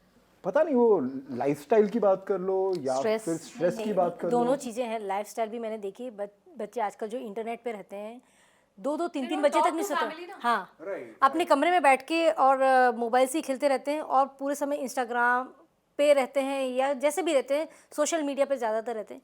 नींद नहीं होती है, जरूरी है, ये नींद नहीं होती है। लेकिन उनको अगर वो जिम भी ज्वाइन करते हैं ना, तो होता है कि उनको सुबह अगर जाना होता है, आपको लैक ऑफ आपकी जो स्लीप हुई है, उसके बाद में आपने प्रॉपर खाना 2 बजे खा रहे हैं, 3 बजे खा रहे हैं, डाइट का कोई आपका कंट्रोल ही नहीं है कि आप कहाँ खा रहे हो, क्या कर रहे हो। कुछ हुआ तो स्विगी और जितने भी जोमेटो, ये जितने भी चलते हैं ना, तो उससे भी ऐसा होता है। नहीं, this is for the people who are not able to like कि आज अगर हम नहीं, समय नहीं है उनके लिए। लेकिन हम जो अपनी कन्वीनियंस से उनको यूज़ करने लगे ना आजकल, कि घर का खाना ना खा के हम बाहर का जो खाना खाते हैं, और समय पे कभी भी अरे अवेलेबल है तो बुलवा लेते हैं, हैबिट जो डेवलप हुई है ना, वो सारी चीज़ मिला के ऐसा हुआ है कि मॉर्निंग टाइम से उठिए, सुबह का सूरज जरूर देखिए, यू नो।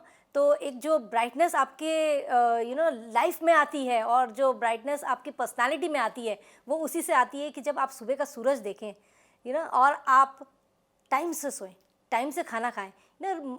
एक रूटीन लाइफ जो फॉलो करता है ना, जो हमारे, आपने देखा होगा हमारे जो एल्डर्स हैं जो रूटीन लाइफ आज भी फॉलो करते हैं, मेरे तो इधर इवन फादर इन लॉ भी फॉलो करते हैं, तो वो आप देखिए उनकी आज भी लाइफ बहुत अच्छी है, आज भी वो हेल्दी हैं, इसी वजह से हैं क्योंकि वो रूटीन लाइफ है उनकी।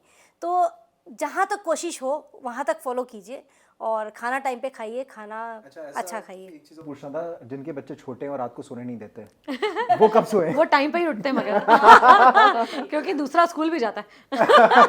मतलब फिर तो हेक्टिक हो जाता होगा। बिल्कुल, बहुत राइट, बिल्कुल होता है, ऑफ कोर्स बिल्कुल होता है। मुझे लगता है कि एक माँ को तो कम स्लीप लेना अलाउड है, ऑप्शन ही नहीं। पर मैंने एक चीज़ नोटिस करी है, मतलब वो या तो अपने रूटीन में ऐसा बना लेती हैं या अपना नेचर ऐसा बना लेते हैं कि उनको फर्क ही नहीं पड़ता कि हेल्थ प्रॉब्लम्स हो रही तो इग्नोर करते हैं। आपने वो फिल्म देखी होगी 3 इडियट्स, राइट, वो पावर नैप लेता था 7 मिनट की, लोग उसमें हंसते हैं, पर इट इज एक्चुअली मैं 3 मिनट की लेती हूँ।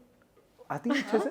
अरे मेरी जब नई नई शादी हुई, मैं मॉर्निंग शो करने जाती हूँ और मैं घर आती हूँ दोपहर में, और कभी मेरे हस्बैंड घर पे हैं, उन्होंने देखा, मैं कहा हाँ यार मेरे को थोड़ा सा रेस्ट करना, तो बिल्कुल शांति बना देगा घर में, वो करेगा, और इतने में तुम्हें बाहर क्या हुआ, शोर हो गया क्या, तुम सो नहीं पाई क्या? मैंने कहा हो गया, मैं तो सोकर उठकर आ गई। Oh okay. तो वो बहुत ही पावरफुल होती है वो चीज, मुझे लगता है गॉड गिफ्टेड होती एक है, डीप स्लीप आती है women's और वो शायद 2 मिनट 5 मिनट में हो जाती है और उसके बाद हम रिफ्रेश हो जाते हैं। ग्रेट। वो लिखना चाहिए। तो कुछ अब थोड़े थोड़े काइंड ऑफ सीरियस क्वेश्चंस, अच्छा, जो कि यस या नो बोल सकते हैं, या फिर आप उसको राइट और रॉन्ग भी बोल सकते हैं। दोनों से मैं क्वेश्चंस पूछूंगा एक एक करके। ठीक। क्या आपने ये सब चीज़ें फील करी हैं, ये सब करी हैं, वो इस टाइप के क्वेश्चंस हैं, यस और नो या राइट और wrong. Have you ever faced gender biased discrimination in your career? Yes. Good. Do you believe there is a significant gender pay gap in your industry? May be, not sure. Okay, क्योंकि मैंने देखा है celebrities होता की है। Field में, तो हमने देखा है कितने ही एक्टर्स जो आए हैं उन्होंने बोला है होता है।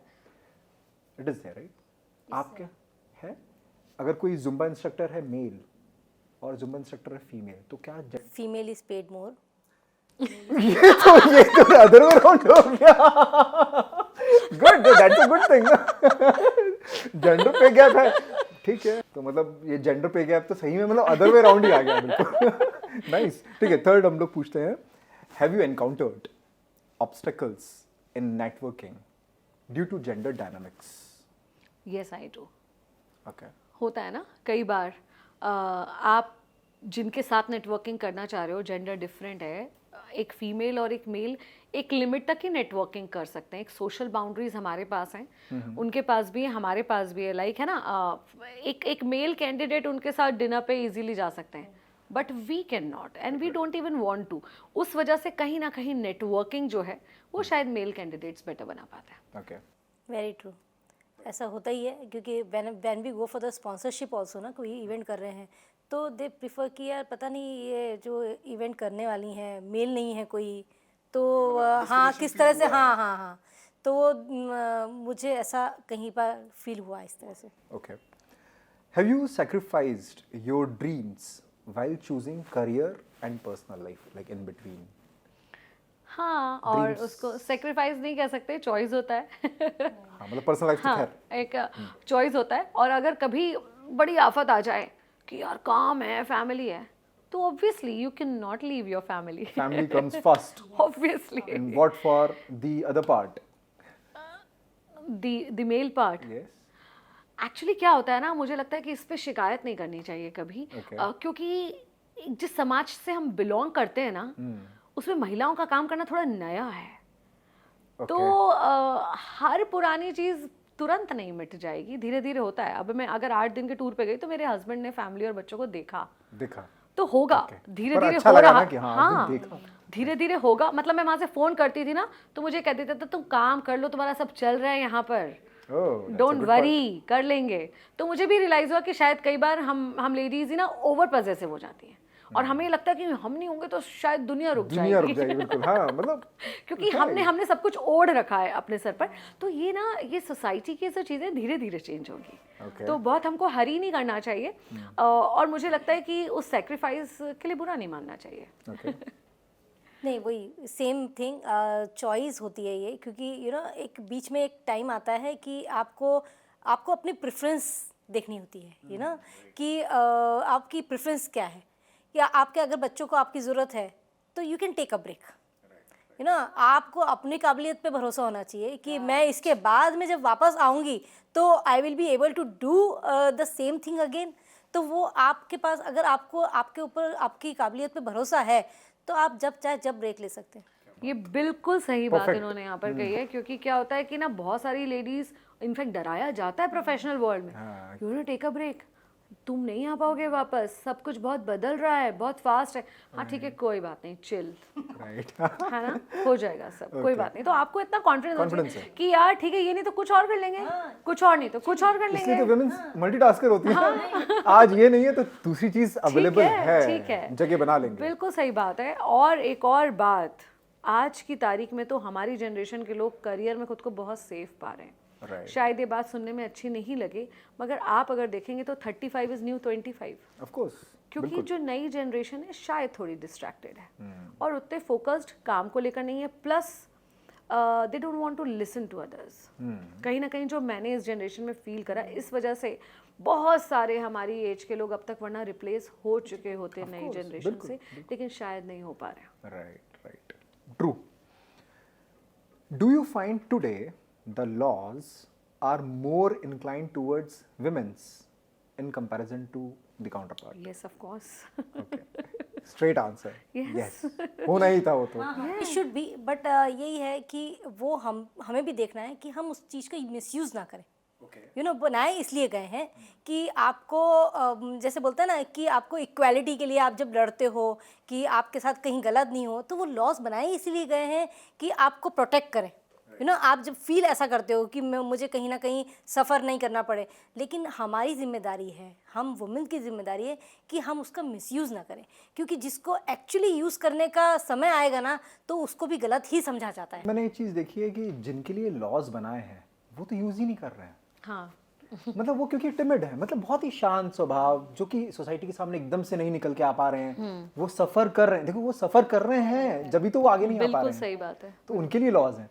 और जो सफ़र नहीं कर रहे हैं, शायद, पता नहीं मुझे, तो आपने जैसे बताया कि मिसयूज़ कर रहे हैं, तो शायद कर रहे हैं। हाँ, बिल्कुल सही बात है, बिल्कुल। हम देखते हैं ना, कहीं ना कहीं कितनी बार न्यूज़पेपर में भी पढ़ते हैं, केसेस भी देखे हैं कि इस तरह से गलत आरोप लगाए जाते हैं। आपको पता है कि आपके पास लॉ का फेवर है आपके साइड, तो वो चीज़ नहीं करनी चाहिए।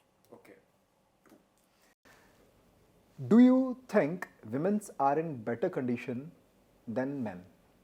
In what sense? So, intellectuality की बात करूँ मैं, आपके आसपास के फ्रेंड सर्कल की बात करूँ, अच्छी नेटवर्किंग की बात करूँ मैं, अच्छे खान पान की बात करूँ मैं, अच्छा पहनना ओढ़ने की बात करूँ मैं, मतलब इन ऑल सेंस अगर एक पर्सनालिटी देखी जाए, करिज्मेटिक पर्सनालिटी एक विमेन की और एक मैन की, मान लीजिए आप कंपनी में प्रेजेंटेशन दे रहे हैं, तो HR किस चीज़ से प्रभावित होगा कि हाँ मैं एक मैन को लूँ या एक विमेन को लूं इन जनरल? HR कौन से जेंडर का इस पे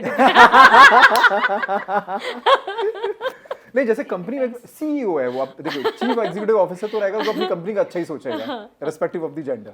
नहीं, तो मुझे तो लगता है कि वो तो समझदर होगा, तो क्वालिटी ही देखेगा कि हु इज। तो मैं बस ये पूछना चाह रहा हूँ कि आपके हिसाब से क्वालिटी ज्यादा किसमें होती है? यस, क्वालिटी ज्यादा किसमें होती है इन जनरल? 80%, 50%, 70%, जो भी सोच सकते हैं। बहुत टफ है ये भी कहना, पर्सन टू पर्सन ही वेरी करता है, जिसमें होती है, नथिंग टू डू विद अंदर से भी नहीं ये सोच रही है कि मुझे पता है कि क्या क्वालिटीज मेरे अंदर है, क्या क्वेश्चन पूछ रहे हैं।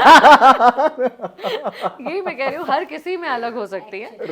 मैंने कई सारे लड़के देखे हैं जो मुझसे बहुत ज्यादा अच्छे से चीजों को प्रेजेंट कर सकते हैं। हमारे साथ कुछ ऐसे मेल आरजेस हैं जो बहुत अच्छा बोलते हैं, जिनसे मैं सीखने की कोशिश करती हूँ। तो I think this has nothing to do with gender. सीखते हैं, बहुत कुछ सीखने को मिलता है। वो आपके ऊपर होना चाहिए कि आप किससे क्या क्या क्वालिटी ले सकते हैं। चलो मैं उसको अदर वे पूछता हूँ कि एक मेल को एक फीमेल से या मैन को विमेन से क्या सीखना चाहिए? पेशेंस। देखा निकल रहा, अब निकल रहा देखो। पेशेंस, वही मैंने बोला ना, पेशेंस, परसिवरेंस और पैशन। परसिवरेंस तो मैं बिल्कुल मानता हूँ है, 100% है कि आप रुकते नहीं हो, थकते नहीं हो और फिर कंटिन्यूअस एफर्ट्स के साथ उस चीज को आप हासिल करते हो। दैट इज परसिवरेंस, मुझे लगता है सीखना चाहिए। इमोशनली बहुत स्ट्रांग है। Okay, yes, women are emotionally very strong. मतलब आप अगर अगर उसको कंट्रोल करना होगा, कहाँ उसको कंट्रोल करना होगा, वो उसके अंदर पावर होती है। अनलेस एंड अनटिल बिल्कुल ऐसा नहीं हो जाए कि वो जैसे वॉल्केनो वाली स्थिति ना आ जाए, कि फटने वाली स्थिति। पर मैंने एक चीज नोटिस करी, मतलब वो है ना, एक थ्रेशोल्ड लेवल तक खुद को लेके जाती हैं महिलाएं। हमको लगता है सब कुछ ठीक चल रहा है और एकदम से फट जाता है, नहीं अभी क्या हो गया, एकदम वो भर जाता है शायद। राइट, अभी नहीं हुआ है, अभी नहीं हुआ, वो पहले से हो गया था। तो उस टाइम पे बता देना चाहिए। पहले से बता देंगे तो कैसे? नहीं बताते हैं कई बार, लेकिन अगर लाइटली बताओ तो चीज को लाइटली ले लिया जाता है कि तुम तो क्रिब करती रहती हो। वो बता ही रही हैं। जब आप किसी महिला को बोल रहे हो ना, क्या है तुम हर चीज में चिड़चिड़ कर रही हो, हर चीज में तुम क्रिब कर रही हो, भाई वो बता ही रही है कि ये सब गड़बड़ हो रहा है, फिर वो जाके वॉल्केनो बनेगा। तो मतलब मुझे लगता है कि सबको सीरियस लेना चाहिए, भले छोटी सी चीज है पर सीरियस लेनी चाहिए। ओके, वो इंडिकेट तो करती है, हर फीमेल जो है इंडिकेट करती है, ऐसा नहीं होता है कि नहीं करती। वो समझने वाले के ऊपर होता है कि वो समझदार है। हाँ, मतलब वो ऐसे घुमा के चीज होती है पर होती है। हाँ, आपको बताया जा रहा है रोजाना कि यार तुम ये यहाँ मत रखा करो, तुम ये मत किया करो, या बच्चों से बोल रही है कि ये टाइम से तुमको ये काम करना पड़ेगा, आप नहीं सुन रहे हो, आप ये तो बोलती ही रहती है। Okay, got it. ठीक है, last question. Do you believe that there is actually the need of education? मतलब जेंडर इक्वलिटी की बात करूं मैं, विमेन एजुकेशन की बात करूं, आज सोसाइटी में नीड है एजुकेशन की रियल मुद्दों पे? बहुत ज़्यादा नीड है। ओके, बहुत ज़्यादा नीड है, क्योंकि हम लोग जो एजुकेशन मिल रहा है बच्चों को या यूथ को ना, बहुत ऊपर है सारी चीज़ें, सुपरफिशियल लगता है, सुपरफिशियल सा है सब कुछ। लेकिन हाँ, एक्चुअली हमारे समाज में क्या चल रहा है, क्या चाहिए, थोड़ी सी व्यावहारिक समझ, लाइफ स्किल्स की समझ। जैसे मुझे लगता है कि कुकिंग सिखाओ ना हर बच्चे को। राइट, इतनी बेसिक सी चीज़ है कि जब वो हॉस्टल में जाता है तो उसको अगर मैस का खाना नहीं पसंद तो उसको मैगी ही क्यों बनाना पड़े, राइट, उसको आनी चाहिए ना। तो इस तरह की एक रियल वर्ल्ड से जुड़ी एजुकेशन, अपने सर्वाइवल से जुड़ी हुई एजुकेशन, प्लस अपनी रूट्स, अपने बेस से जुड़ी एजुकेशन। पता ही नहीं ना हम बच्चों को कि हम हैं कौन, who do we belong to, what are we here for. वो सारी एजुकेशन बहुत ज़रूरी है। लाइफ स्किल्स की बात बहुत अच्छी करी है। मतलब मेरा पूरा कंसर्न, खैर मैं अब जब जिससे भी मिलता हूँ, मेंटल हेल्थ, मेंटल अवेयरनेस के साथ साथ लाइफ स्किल्स एक बहुत बेसिक, आपके रूटीन, आपकी हैबिट, आपका डेली रूटीन कैसा होना चाहिए, वो सब चीजें कवर कर देता है। राइट, अगर आपकी मेड नहीं है तो क्या आप गंदा और बिना प्रेस करा हुआ कपड़ा पहनोगे?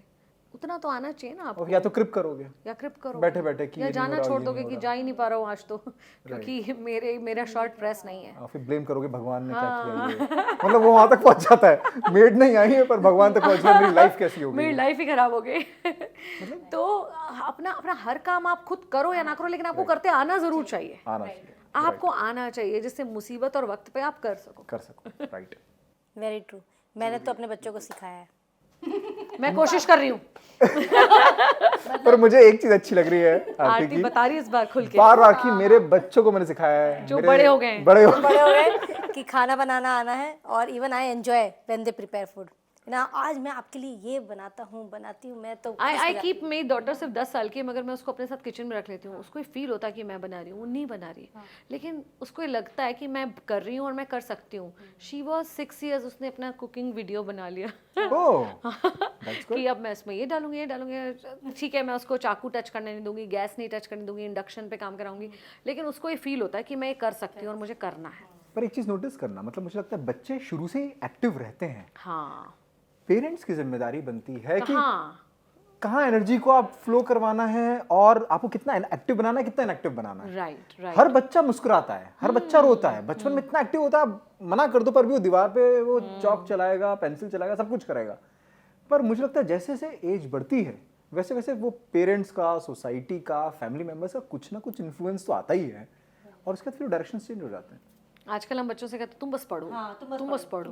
तुम क्यों बस भाई? ये सब चीजें मत करो, सिर्फ पढ़ने से लाइफ चल जाएगी? नहीं चलेगी ना। आजकल मेरी अब डॉटर बड़ी हो रही है तो मैंने बोला तुम्हारी कबर्ड कोई भी मैनेज नहीं करेगा। ओके, अगर तुम्हें कपड़े नहीं मिल रहे हैं सुबह स्कूल जाने के लिए तो फिर मिस कर दो school, right, but you have to take हाँ रिस्पांसिबिलिटी ये फॉर तुम्हें निकाल के नहीं दिया जाएगा। राइट तो करने लग गई धीरे धीरे, एक दो बार रोए, राइट मैं देखो अब मैं क्या करूँ, मेरे को तो लेट हो रहा है, मेरा ये नहीं मिल रहा, मेरा वो नहीं मिल रहा। फिर समझ में आ गया कि भाई खुद ही करना है, खुद ही करना है, तो आप करने लगे। तो सिर्फ पढ़ो से लाइफ किसी की नहीं चलती, पढ़ो भी राइट लेकिन आपको जीवन जो बिताना है, आपके 24 घंटे जिन चीज़ों से कटेंगे वो आपको सब करना है। राइट।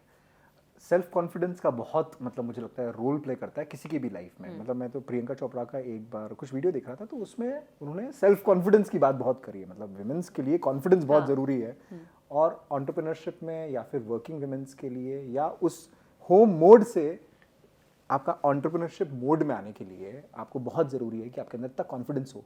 पर वो कॉन्फिडेंस मैंने जनरली देखा है, पता नहीं क्यों एक लेवल के बाद आता ही नहीं ऊपर। मतलब अपने आप को या तो वो छोड़ देते हैं कि नहीं मुझसे नहीं होगा।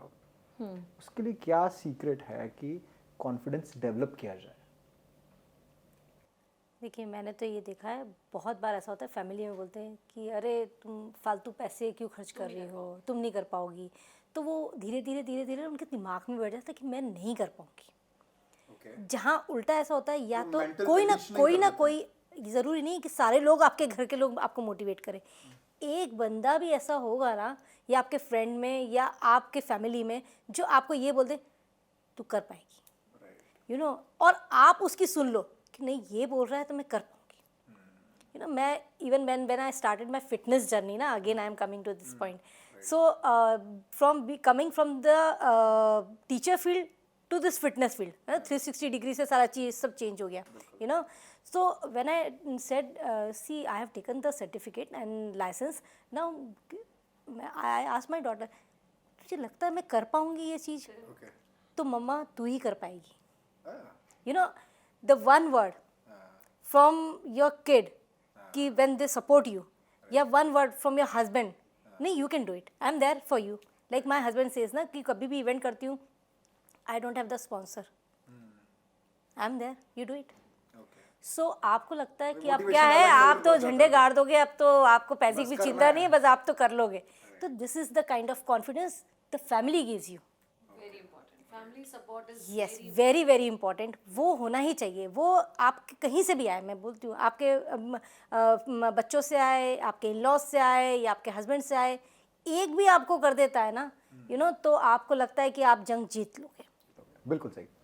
तो मैं पूछना चाहता हूँ अब आरजे विनी से, आरजे विनी की ऐसी कौन सी क्वालिटी है जो कि एक डिफरेंट खुद को बनाती है दूसरों से, और लोगों को उनसे सीखने की जरूरत है? मेरे पास 1000 क्वालिटीज है, मैं गिना सकता हूँ अभी, मतलब मैं खुद की तो नहीं बता पाती हूँ वैसे।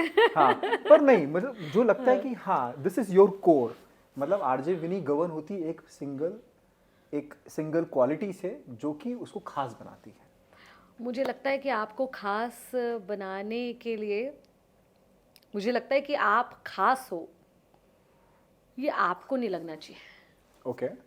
आपको ये सोचना चाहिए कि मैं बिल्कुल आम हूँ, राइट, कुछ अलग नहीं हूँ। क्योंकि आपने जैसे कहा ना कि आरजे विनी, अगर मैं घर पर जाकर आरजे विनी बन जाऊंगी ना, my life will be hell, और tags, my life will be hell. मैं मेरी सासू माँ को नहीं बता सकती कि हेलो हेलो मैं आरजे विनी। घर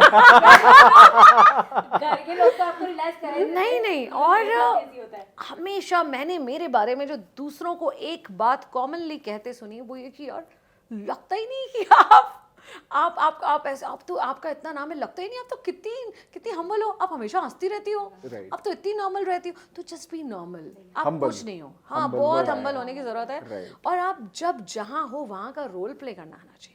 ओके। अगर मैं किचन में हूँ तो भैया सिर्फ कुक हूँ और अपने बच्चों के लिए खाना बना रही हूँ। अगर मैं घर की सफाई कर रही हूँ तो आई एम होम मेकर। हाँ, मैं वहाँ सेलिब्रिटी बन के नहीं कर सकती ना। तो मतलब कंपार्टमेंटाइज करके रखा है दिमाग में, अपना रोल प्ले पता होना चाहिए, कब कहाँ आप क्या हो वो आपको करते आना चाहिए, और अपने आप को खुद खास मत समझो तो आपको सब खास समझेंगे। पर वो मैंने चीज़ इसलिए नोटिस करी क्योंकि जो वो रामायण, गीता, स्क्रिप्चर्स, वेदास पढ़ने के बाद ये ज्ञान आता है, और ज़रूरी है ये। मतलब अगर आपको पता चल जाता है कि क्या है life, what is life, easy लगने लगती है, फिर चीज़ें इजी लगने लगती है। मतलब वो दिमाग पे नहीं लेते मैं एक क्वालिटी बताती हूँ इसकी, जो मुझे लगता है कि ऑरा। ओके। मतलब आप अगर विनी के साथ हैं तो यू नो जो ऑरा होता है ना इसका, तो ये अपने आप में रियलाइज़ करवाता है कि what she is, you know. तो आपको उसको बोलने की ज़रूरत नहीं है, she is the normal person, like जैसे सबके साथ में होती है, वो अपना काम कर रही है, अगर रेडियो पे है तो अपना काम कर रही है, तो she is very dedicated to her work, कि नहीं मेरा इसके बाद ये है ये है ये है, और मुझे इसमें ये नई चीज़ डालनी है, या मुझे ऐसा बोलना है ऐसा करना है, यू नो। लेकिन वो जो जब सबसे मिलती है तो द ऑरा शी हैज़ ना, कि around the people when she is there, तो लाइक ऐसा होता है ना कि वो जैसे गुड़ के ऊपर मधुमक्खी काइंड ऑफ, तो ऐसा उसका हो रहा था कि if she is there then the public is like around, एक एटमॉस्फेयर को एक live yes yes of course. तो जब भी आप जुम्बा इवेंट करें, आप, मैं तो बोलता हूँ ऐसा पार्टनरशिप करके हमेशा साथ में रहें, करती हूँ ऐसा, हमेशा ऑन स्टेज हमेशा विनी रहनी हाँ चाहिए। हाँ वो होती ही है। बिल्कुल। इसने जब चलो मम्मा की जो इन्होंने बात करी, ये खोला कि यार एक ऐसा करना है यार, उसका पर्पस ये है कि यार मदर्स को वॉक करवानी है फॉर देयर फिटनेस। बोलती नाम क्या रखें, तो मैंने कहा चलो मम्मा, तो इसको लगा मजाक कर रही हूँ मैं, तो बोलती अच्छा नाम, ओके। हाँ, तो मैंने कहा चलो मम्मा ना, बच्चा मम्मी से बोल रहा कि चलो मम्मा वॉक करो मम्मा। तो आरती ने इतना कैजुअल नाम शायद किसी इवेंट का पहले रखा नहीं था, चलो मम्मा। और मैं इसको कंसेप्ट भी यही बता रही थी कि यार मैं ना सब कॉलेजेस में जाके और सब बच्चों से बोलूंगी अपनी मम्मा को मोटिवेट करें, बोलें कि चलो मम्मा आप वॉक पे चलते और हैं। अपन वैसे रूटीन लैंग्वेज में बोलते हैं ना कि मैंने मम्मी कहा चलो यही तो नाम है, बोले यही तो नाम है, मैंने कहा यही नाम है, चलो मम्मा ये नाम है। और मैंने इसको ट्रेडमार्क करवा लिया। क्या बात है। मुझे भी मिलेगी रॉयल्टी। तो घर में बोल सकता हूँ मैं हमेशा बोलता हूँ चलो चलो मम्मा, हाँ चलो मम्मा। यस एक्चुअली ये इतना कैजुअल है, हर कोई कनेक्ट कर पाता है ना कि चलो मम्मा। चलो मम्मा। इवेंट के दिन भी बच्चे अपनी मम्मा से कहेंगे ना चलो चलो मम्मा। मम्मा। नहीं नाइस, ठीक है। तो आरती की ऐसी कौन सी क्वालिटी है जो कि गवर्न करती है खुद को और एक इंस्पायर करती है खुद से कि हाँ मेरे अंदर ये क्वालिटी और मैं फील करती हूँ और लोगों के अंदर भी ये चीज़ आनी चाहिए? पॉजिटिविटी। ओके। क्योंकि ये मैंने खुद भी महसूस किया है, इवन बच्चे भी मेरे बोलते हैं कि यू नो हम एग्ज़ाम से पहले भी अगर आपसे बात कर लेते हैं तो वी फील लाइक कि हाँ हाँ करके दिखाएंगे, लाइक वो ऐसा होता है ना, एक सीरियल बच्चों के कार्टून जैसा था, हाँ हाँ कर ही लेंगे, वो ऐसा था ना एक वो, तो विनी और ये सब विनी पू ऐसे कुछ वाले सीरियल था ना, तो बोले करके दिखाएंगे, हाँ भाई हाँ, तो हाँ हाँ कर ही लेंगे। तो this is was kind of thing कि उनको बात करके और you know they feel so relax और पॉजिटिविटी जाती है। तो वही मैंने स्टेज पे भी देखा। And second energy, good. Yes, तो फिटनेस इंडस्ट्री तो एनर्जी तो यस, तो दोनों चीज़ें हैं। एनर्जी व्हेन आई, मुझे ऐसा लगता है जब मैं स्टेज पे खड़ी होती हूँ ना, तो मुझे पता ही नहीं होता मेरे सामने कौन खड़ा है। राइट। 1000 पीपल होंगे ना। पॉजिटिविटी तो if I give you examples, तो कहीं कुछ गलत भी हो गया इनके साथ, मैंने देखा कि अरे यार उसने ऐसा कर दिया, हाँ चल चल कोई नहीं चल, अच्छा हाँ चल ठीक चलो है, नेक्स्ट, हाँ, व्हाट चल, नेक्स्ट? हाँ ठीक, हाँ हाँ, ये लोड ही नहीं लेती है। और ये कभी भी, आरती की एक और बहुत अच्छी बात ये है, इनको आपसे रिटर्न में क्या मिलेगा ये सोचे बिना आपकी मदद करती है। ओह, हर किसी के लिए, किसी ने बोला ये करना है ठीक है, तो इसको ये नहीं सोचना है कि मेरा क्या, मुझे क्या। जो सबसे पहले लोगों के दिमाग में आता है। अरे बोल ही देते हैं लोग, मुझे क्या बोल, मिलेगा। लोग पूछते सबसे पहले ये हैं कि मुझे क्या मिलेगा, है ना, अमाउंट क्या है। और एक और बात बता दूं, पूछने वाला कभी उतना नहीं पा सकता जो ये पा सकती है। हाँ, बिन मांगे मोती मिले। मांगे बिना, बिल्कुल 100% है और बिल्कुल नहीं, फ्लरिश भी करते हैं और दिखता भी है वो चीज़। बिल्कुल। नोटिस भी किया है। तो हम अपने आप इनके लिए मन में कटसी आती है कि यार she has done a lot now, right इनके लिए कुछ करे, राइट। वो आता है। तो ये इसकी अच्छी बात है। तो आज एक्चुअली पॉडकास्ट करने का मेन रीज़न ये था, सबसे पहले तो आप लोग पहले फीमेल गेस्ट हो, विमेन गेस्ट हो हमारे पॉडकास्ट में। अभी तक मैंने 6 पॉडकास्ट किए हैं, this is the 7th podcast और ये मेरा प्रिविलेज है कि ये डबल धमाका एपिसोड है क्योंकि हमारे पास 2 स्पेशल गेस्ट, विमेन गेस्ट थे। ये इसलिए करा था इंटरनेशनल वुमेन्स डे क्योंकि ये सेलिब्रेट भी इसलिए होता है ना कि पहले कितनी चीज़ें डिसग्रेसफुली फील करी हैं, शायद मेरे को लगता है 100 साल लग गए वोटिंग राइट्स मांगने में। मतलब पहले फीमेल्स को वोटिंग राइट भी नहीं था, आप चुन ही नहीं सकते अपनी सरकार क्या है, आपको ड्रेसिंग का राइट नहीं था, आपको क्या ड्रेस पहननी है, आपको डाइवोर्स लेना है कि नहीं लेना वो भी आपका राइट नहीं था, आपको सहन करना है तो करना है। ये वो दिन है जिस दिन आपने जितने स्ट्रगल्स किए हैं उसको याद किया जाए और जितने अचीवमेंट्स किए हैं दुनिया के सामने वो याद किया जाए। और वो आप दोनों की जो स्टोरी सामने आई है पॉडकास्ट में, बहुत अच्छी स्टोरी थी और I am really feeling privileged कि ये पॉडकास्ट सब लोग सुनेंगे। और ये फर्स्ट सेशन है, शायद हम आगे और भी सेशन करेंगे माय एफएम के साथ, आरजे विनी के साथ और द जुम्बा आर्टिस्ट आरती माहेश्वरी जी के साथ। तो इस पॉडकास्ट में हम छोटा सा गिफ्ट आपको देना चाहते हैं। ये गिफ्ट स्पॉन्सर किया है किमरिका लाइफस्टाइल ने और ये भेंट हमारी स्वीकार करिए इस इंटरनेशनल वुमेन्स डे पे। Thank you for inviting. It was fun. Yes Aarti ji, yes, इसके पीछे छोटा सा मैसेज और थैंक यू सो मच।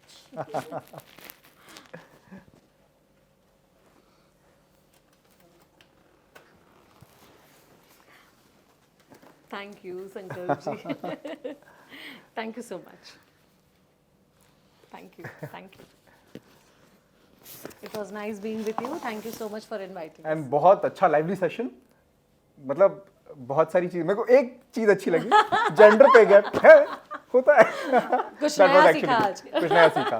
नहीं, really very nice session. Thank you so much. हमने ऐसा सोचा नहीं था कि हमें क्या बोलना है। It was so spontaneous and when she was there, like कि हम लोगों की रोज बातचीत होती है, तो it was very comfortable for me also. Plus आज आपकी वजह से हम दोनों ने एक दूसरे को शायद और बेहतर, जहाँ ये जो जवाब दे रही है, अगर आप मुझसे पहले पूछते तो मैं भी वही बोल रही होती, इनसे पहले पूछते तो ये भी वही बोल रही होती। हमारे एक्चुअली थॉट्स मिलते हैं, that is why we bond.